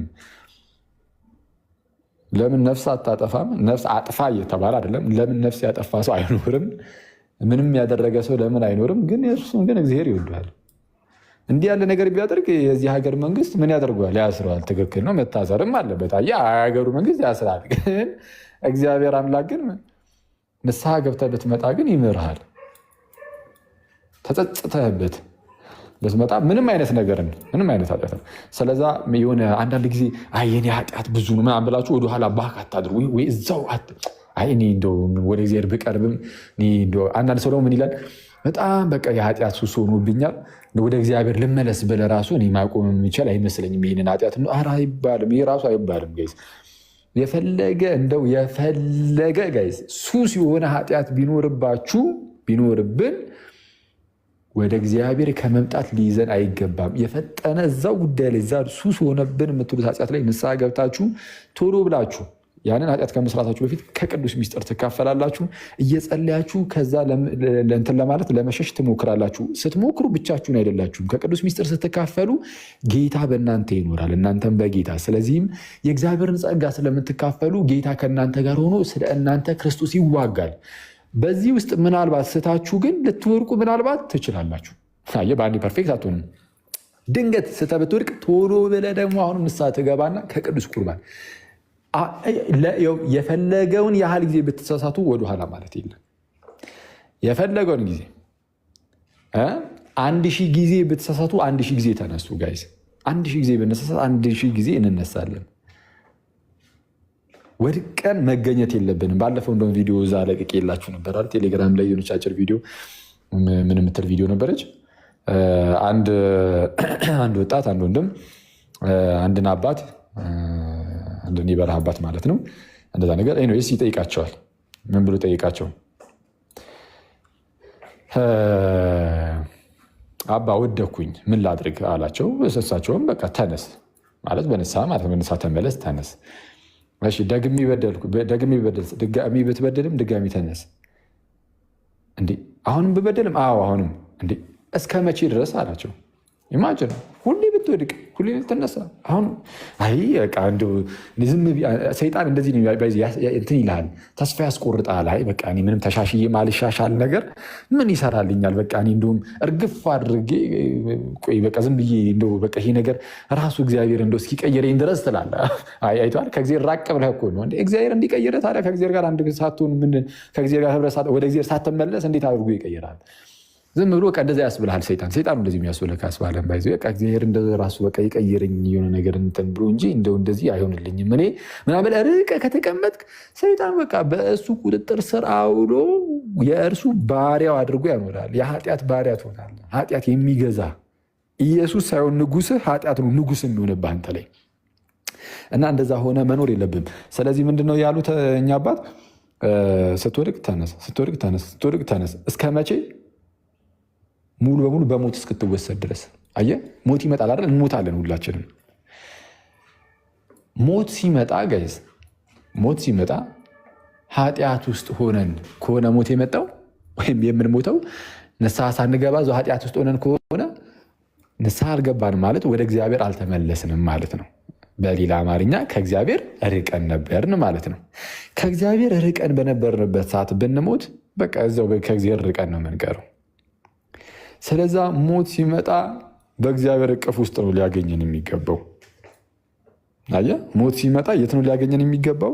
በእግዚአብሔር እቅፍ ውስጥ። በእግዚአብሔር እቅፍ ውስጥ ማለት 100% ፐርፌክት ሆነ ምንም ነገር በቃ ኃጢአት ሳትሰራ ማለት አይደለም እኮ። ግን ንስሐ ገብተህ ዛሬ ኃጢአት ብትሰራ ሄደህ ንስሐ ግባበት ይፈጠናል። እና ድካም አለ አንዳንዴ። ያ ድካም ስላለ ያ ድካሙ ከውስጣችን በደንብ እንደው እስኪወጣ ድረስ ይህ በደንብ እንድንጠነክር ይህ ስጋችን በደንብ እየጠነከረ በመንፈስ በደንብ እየጠነከረን እንድንሄድ እሱ ቀስ በቀስ ነው የሚሆነው። አንዳንድ ኃጢአቶች በጣም ስር ሰደው ስለሚገቡ አስቸጋሪ ይሆናሉ እና እንደነዚህ አይነት ሰዎች በጣም ጸሎት የሚያስፈልጋቸዋል። እውነቱን ለመናገር በጣም ስር ሰዶ ከገባ ኃጢአት በጣም ያደክማል። ስለዛ ምንድነው ለእንደዚህ ነገር የሚያስፈልገው ማን ነው? ጌታችን ኢየሱስ ነው። አያችሁ ጌታችን ኢየሱስ ዓለምን አሸንፏል። ስጋን ማለት የስጋ ኃጢአት አልተገኘበትም። ዓለምን አሸንፏል፣ ሰይጣንን አሸንፏል፣ የስጋ ኃጢአት አልተገኘበትም። ስለዚህ እነዚህ ሶስቱንም ነገሮች ስላሸነፈ ጌታ ኢየሱስ ልክ ክርስቶስ በአንተ ሲኖር ከክርስቶስ የተነሳ አንተም ይህ በስጋ ኃጢአት እንዳትወድቅ ብርታትን ታገኛለህ። ከክርስቶስ የተነሳ ዓለም እንዳታሸነፍ አይዟችሁ እኔ ዓለምን አሸንፌዋለሁ ያለው ጌታ ከአንተ ጋር ስለሆነ ዓለምን ከክርስቶስ የተነሳ ማሸነፍ ትችላለህ። ሰይጣንን ጌታ ኢየሱስ ቀጥቅጦታልና ከእርሱ የተነሳ ሰይጣንንም ልክ እንደዚሁ ታሸንፋለህ። ይህ ሁሉ ነገር የሚሆነው ከክርስቶስ የተነሳ ነው። ስለዛ ሰው የሚታገለው በኃጢአት ውስጥ ስንሆን ምናምን መታገል ያለብን ብቻችንን ከእግዚአብሔር ርቀን ሳይሆን ወደ እግዚአብሔር የተወሰነ አለ ወደ እግዚአብሔር ተጠግተን ከክርስቶስ ጋር ሆነን ነው የምትታገለው። ብቻህን እኮ ትወድቃለህ። ምን ታመጣለህ አንተ ደግሞ? ምንም ማለት እዚህ ግባ የሚባል ነገር የለንም። እንኳን በሰደደ ኃጢአት ምናምና ዝም ብለህ እንደዚሁ የመጣ ኃጢአት ሁሉ መጫወቻ ነው የምትሆኑ። ብቻህን ከሆንክ ምንም በተአምር ብቻህን ከሆንክ ከጌታ ከእግዚአብሔር ከራቅ የመጣው ሁሉ ኃጢአት ነው የሚጫወትብህ። ምንም አቅም ስለሌለ ማለት ነው። የለህም በዚህ ደካማ ነህ። ለአንተ በራስህ ምንም አይነት አቅም የሌለ በጣም ደካማ ሰው ነህ። እንደዛ መሆናችንን ማወቅ አለብን። ስለዛ እኛ ብርታታችን ጌታችን ነው። ስለዚህ እግዚአብሔር ስለ እኛ ይዋጋ። ለሕዝበ እስራኤል ጥንት ላይ እግዚአብሔር ስለ እነርሱ ይዋጋ ነበረ አይደለ? ስለዚህም እግዚአብሔር ስለ እነርሱ ይዋጋልና ያሸንፉ ነበረ፣ ይረቱ ነበረ። ስለዚህ አሁን እግዚአብሔር ከሕዝበ እስራኤል የማይወደው አንድ ነገር ቢኖር ለምሳሌ በራሳቸው እንዲኩራሩ በውስጥ እንዲያደርጉ አይፈልግም። የሆነ አቅማቸው ከራሳቸው እንደሆነ እንዲሰማቸው አይፈልግም። ዳዊትን አንድ ወቅት ላይ ክፉኛ የቀጣው አንድም በዚህ ድርጊቱ ነበር። በነገራችን ላይ ዳዊት ሕዝቡን ቆጠረ ማለት በእርሱ ዘንድ ያለውን ሕዝቡን ቆጠረ። ዳዊት ሕዝቡን የቆጠረው ለምንድን ነው? ይህን ያህል ሕዝብን ያለ ነው ብሎ አየ። በዙሪያ ያሉ ሀገራትን ሊያስፈራራ አቅሙ አለን አይነት ነገር ማለት ነው። እግዚአብሔር ተቆጣ። እግዚአብሔር ቁጠር ሳይለው በራሱ ቆጠረ። ዳዊትን ከእረኝነት ያነሳው፣ ያከበረው፣ ያነገሰው፣ በሰው ሁሉ ፊት ሞገስን የሰጠው፣ በፊቱ የቆመውን ጎልያድን የዘረረለት አቅም የሆነው ጉልበት የሆነው ራሱ እግዚአብሔር ነበረ። ዳዊትም ከፊቱ የተደቀነውን ያንን ታላቅ የሆነውን ጎልያድን የሄደበት ምን ብሎ ነበር? ዳዊት አንተ ዛሬ በተገዳደርከው በእስራኤል አምላክ በሰራዊት ጌታ በእግዚአብሔር ስም እመጣብሃለሁ ብሎ ነበር የጣለው። ስለዛ የዳዊት ጉልበቱ እግዚአብሔር ነው። የዳዊት ተዋጊው እግዚአብሔር ነው። ግን ዳዊት የሆነ ሰዓት ላይ ግን የሆነ ትንሽ ፈርጠም ሲል የፈረጠመውን ጡንቻውን ለማሳየት ሞከረ ማለት ነው፣ ህዝቡን በመምረጥ ያኔ እግዚአብሔር ቀጣው እና አሁን በሐዲስ ኪዳን እግዚአብሔር አሁንም ይዋጋል። አሁን በሐዲስ ኪዳን ያለን እኛ ክርስቲያኖች የጸጋ ዘመን ላይ ያለ ነው። ሕግ በሙሴ ተሰጥቶ ነበረ፣ ጸጋና እውነት ግን በጌታ በኢየሱስ ሆነ ተብሎ እንደተነገረው አሁን የጸጋ ዘመን ልጆች ስለሆንን አሁን በክርስቶስ በኩል በተገለጠው ጸጋ ዘመን ላይ ስለሆነ ያለ ነው። ውጊያችን ሁሉ ልክ እንደ በፊት እንደ እስራኤል ዘስጋ ስጋዊ ደማዊ አይነት አይደለም። አሁን ኤፌሶን ምዕራፍ 6 ላይ እንደተነገረው በቃ ውጊያችን ከመናፍስቱ ጋር ነው። በዚህ ውጊያ ውስጥም አሁንም ቢሆን ተዋጊያችን እግዚአብሔር አምላክ ነው። እግዚአብሔር ተዋጊያችን ነው። እግዚአብሔር ተዋጊ ነው እና እግዚአብሔር ይዋጋልናል ስለ እኛ። ስለዚህ በራሳችን መኩራራት የለብንም። ሁሌም በእግዚአብሔር ነው። በቃ ሄደን ውሽቅ ዳዊት ባይዜ እንደዛ ቢያደርግም በጣም የሚገርም በጣም ንስሐ በጣም የሚገባ አይነት ሰው ነው። እንደምታውቁት በጣም ዳዊት የንስሐ አይነት ሰው ነው እና በጣም የሚያስደንቅ በጣም ብዙ ኳሊቲዎች አሉት ዳዊት ማለት ነው። ሁልጊዜም ቢሆን የሆነ እግዚአብሔርን በቃ አንተ መሸሸጊያ ነው ይሏል። እግዚአብሔር ከክፉ ሁሉ ማምለጫው እንደሆነ ያውቃል። እግዚአብሔር እረኛው እንደሆነ ያውቃል። ስለዛ እግዚአብሔር ጠባቂው እንደሆነ ያውቃል። ልክ እኛም እንደዚሁ ነው መሆን ያለብን። መሸሸግ ብንፈልግ ሮጠን ወደ እግዚአብሔር ልክ እንደ ሕፃን ልጅ በእግዚአብሔር ፊት በቃ እንደ ሕፃን ልጅ ነው የምንሆነው። አንድ ሕፃን ልጅን እዩት። በዙሪያችሁ ያለ የሆነ ሕፃን ልጅ ካየ የሆነ ነገር ቢያጠፋ ራሱ የሆነ ቦታ ሄዱ ምንድነው የሚያደርገው? እነዛኛዎቹ የሆነ ያጠፋበት ቦታ ላይ ቢቆጡት ወይም ለመማታት የሆነ ነገር ቢነሱ ወደ ወላጆቹ በጣም ሮጦ እናቱ እቅፍ ስር ሄዶ ይገባል። ወይም አባቱ ካለ አባቱ እቅፍ ስር ይገባል። አየህ፣ ልክ እንደዛ በእግዚአብሔር ፊት እንደ ሕፃን ልጅ ትሆናለህ። የሆነ በቃ የማትችለው አቅምህ የማይፈቅድ ነገር በመጣብህ ቁጥር ሮጥ ሄደ አባት ስር ሽጉጥ ማለት ነው። በእግዚአብሔር እቅፍ መግባት፣ በክርስቶስ እቅፍ መግባት።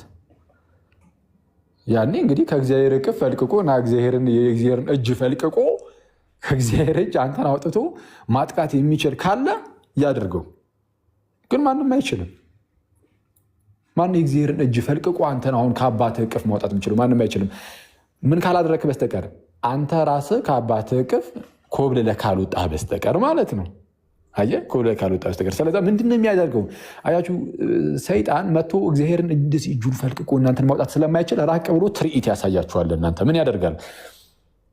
ለምሳሌ ዝሙቱ ምኑን ያሳያችኋል። እሱን ስታዩት የስጋ ፍላጎቱ እንደዚህ አይነት ነገር ሲመጣባችሁ ራሳችሁ ወደ ዝሙቱ ትሄዳላችሁ። ይሄ ነፃ ፈቃድ ስላላችሁ ይሄ የእናንተ መብት ነው። እናንተ መብት ነው። ተኩላው መጥቶ ከእረኛው ከክርስቶስ ነጥቆ የሚወስድ በፍጹም እንደዚህ መገዳደር የለም ማለት ስለማይችል አቅሙ ስለማይፈቅድለት ማለት ነው። ሰይጣን ተኩላው አቅሙ አይፈቅድለትም እረኛውን አልፎ በጎቹን ለመንጠቅ። ማንም ከእጁ ሊነጥቃቸው አይችልም። ጌታ ኢየሱስም ብሎናል ይህንን ዮሐንስ 10 ላይ። ግን አንተ ራስህ ግን ልትሄድ ትችላለህ። እንደዚህ አይነት ኃጢአቶችን እያየ ልትሄድ ትችላለህ። ስለዚ ያኔ ኃጢአቱን እያደረግ ከጌታ እየራክ ትኖራለህ። ስለዚ ያኔ የፈጠነ ግን ቶሎ ብለህ ውስጥ ያለው መንፈስ ቅዱስ ስላለ ስለሚወቅስህም የፈጠነ ወደ እግዚአብሔር መሮጥ ነው። ወደ እግዚአብሔር ስትሮጥ ግን እንደዚህ በቀላሉ ዝም ብሎ የሚያይ ይመስላል ሰይጣን። በተአምር ይጎትታል። እንዲህ ወደ እግዚአብሔር እንዳትሄድ በጣም በብዙ ፈተናዎች ጠላልፎ ይይዛል። እንዳትመለስ ይፈልጋል። በጣም ብዙ ኢንቨስት አድርጎብሃል። አየህ፣ በጣም እሱ ስራ ፈቶ አንተ ላይ በጣም ጊዜውን ኢንቨስት ስላደረገ ያንን ሁሉ ጊዜ ደግሞ የሰራብህ ከእግዚአብሔር ነጥሎ ሊያኖርህ ስለሆነ እንድትመለስ አይፈልግም ወደ እግዚአብሔር እና ስለዚህ ይህንን አስበህ ትግል አለብን። ትግል አለው። ግን በተቻለ አቅም ብንወድቅም እንነሳለን። ጠላት ደስ አይበልህ ተብሎ እንደተነገረ በወድቅም እነሳለሁ ተብሎ እንደተነገረ ስንወድቅ እየተነሳን ስንዋጋ ከእግዚአብሔር ጋር ሆነን እግዚአብሔርን ተዋጊያችን እያደረግነው ከፊት እያስቀደምነው እኛ በቃ እንደ ሕፃን ልጅ እንዳልኳችሁ ከኋላ ድክ እያለን ብቻ የሆነ የምንከለል አይነት ብቻ በለው ብቻ ነው። እኛ እንደዛ ነው ባይዘው ጋይስ እንበለውም ማለት እውነቱን ለመናገር ልበለው አለ በቃ በለው አባ ምናምን እንደዛ ነው እንጂ የሆነ ከእግዚአብሔር ርቀ ዝም ብዬ በራሴ ልታገል የሚለው አዋጭ አይደለም። ዘው ሙተህ ነው የምትቀረው፣ ምንም አታመጣም። ስለዛ ወደ እግዚአብሔር እየተጠጋን እየወደቀን እየተነሳን ብንወድቅ እየተነሳን ቶሎ እየተነሳን ሞት ሲመጣ አየህ ሁሌም አንተ ዝም ብለህ ወድቀህ እዛው ዝም ብለህ በውድቀት ውስጥ ብቻ የምትኖር ሰው ስላልሆንክ ስለምትነሳ በቃ ሞት ሲመጣም ምንም ችግር የለውም። በእግዚአብሔር እቅፍ ነው የምትሆነው። እድሜ ልክህን ኃጢአት ስትሰራ ብትኖር እንኳን ግን ንስሐ ቶሎ የምትገባ ከሆነ አንተ ሰተት ብለህ ገነት ነህ። ስለዛ ገነት ስትሄድ አሁን የምታያቸው ጀግና ኃጢአተኞች ሊኖሩ ይችላሉ አይደለም፣ ይኖራሉ። በጣም የሀገር እንደ ሁሉም ኦልሞስት በቃ ገነት ስትገባ የሀገር እንዴ አንተም እዚህ አገኘው ልትል ትችላለህ። ስቀደደ ነው። ግን ገነት ስትገባ በጣም ብዙ ኃጢአተኞችን ታገኛለህ። ግን ምን የሚሉ ንስሐ የሚገቡ ስለዛ በቃ ንስሐ ተስፋ አለመቁረጥ ነው በእግዚአብሔር። እናንተ ስለፈለፋችሁ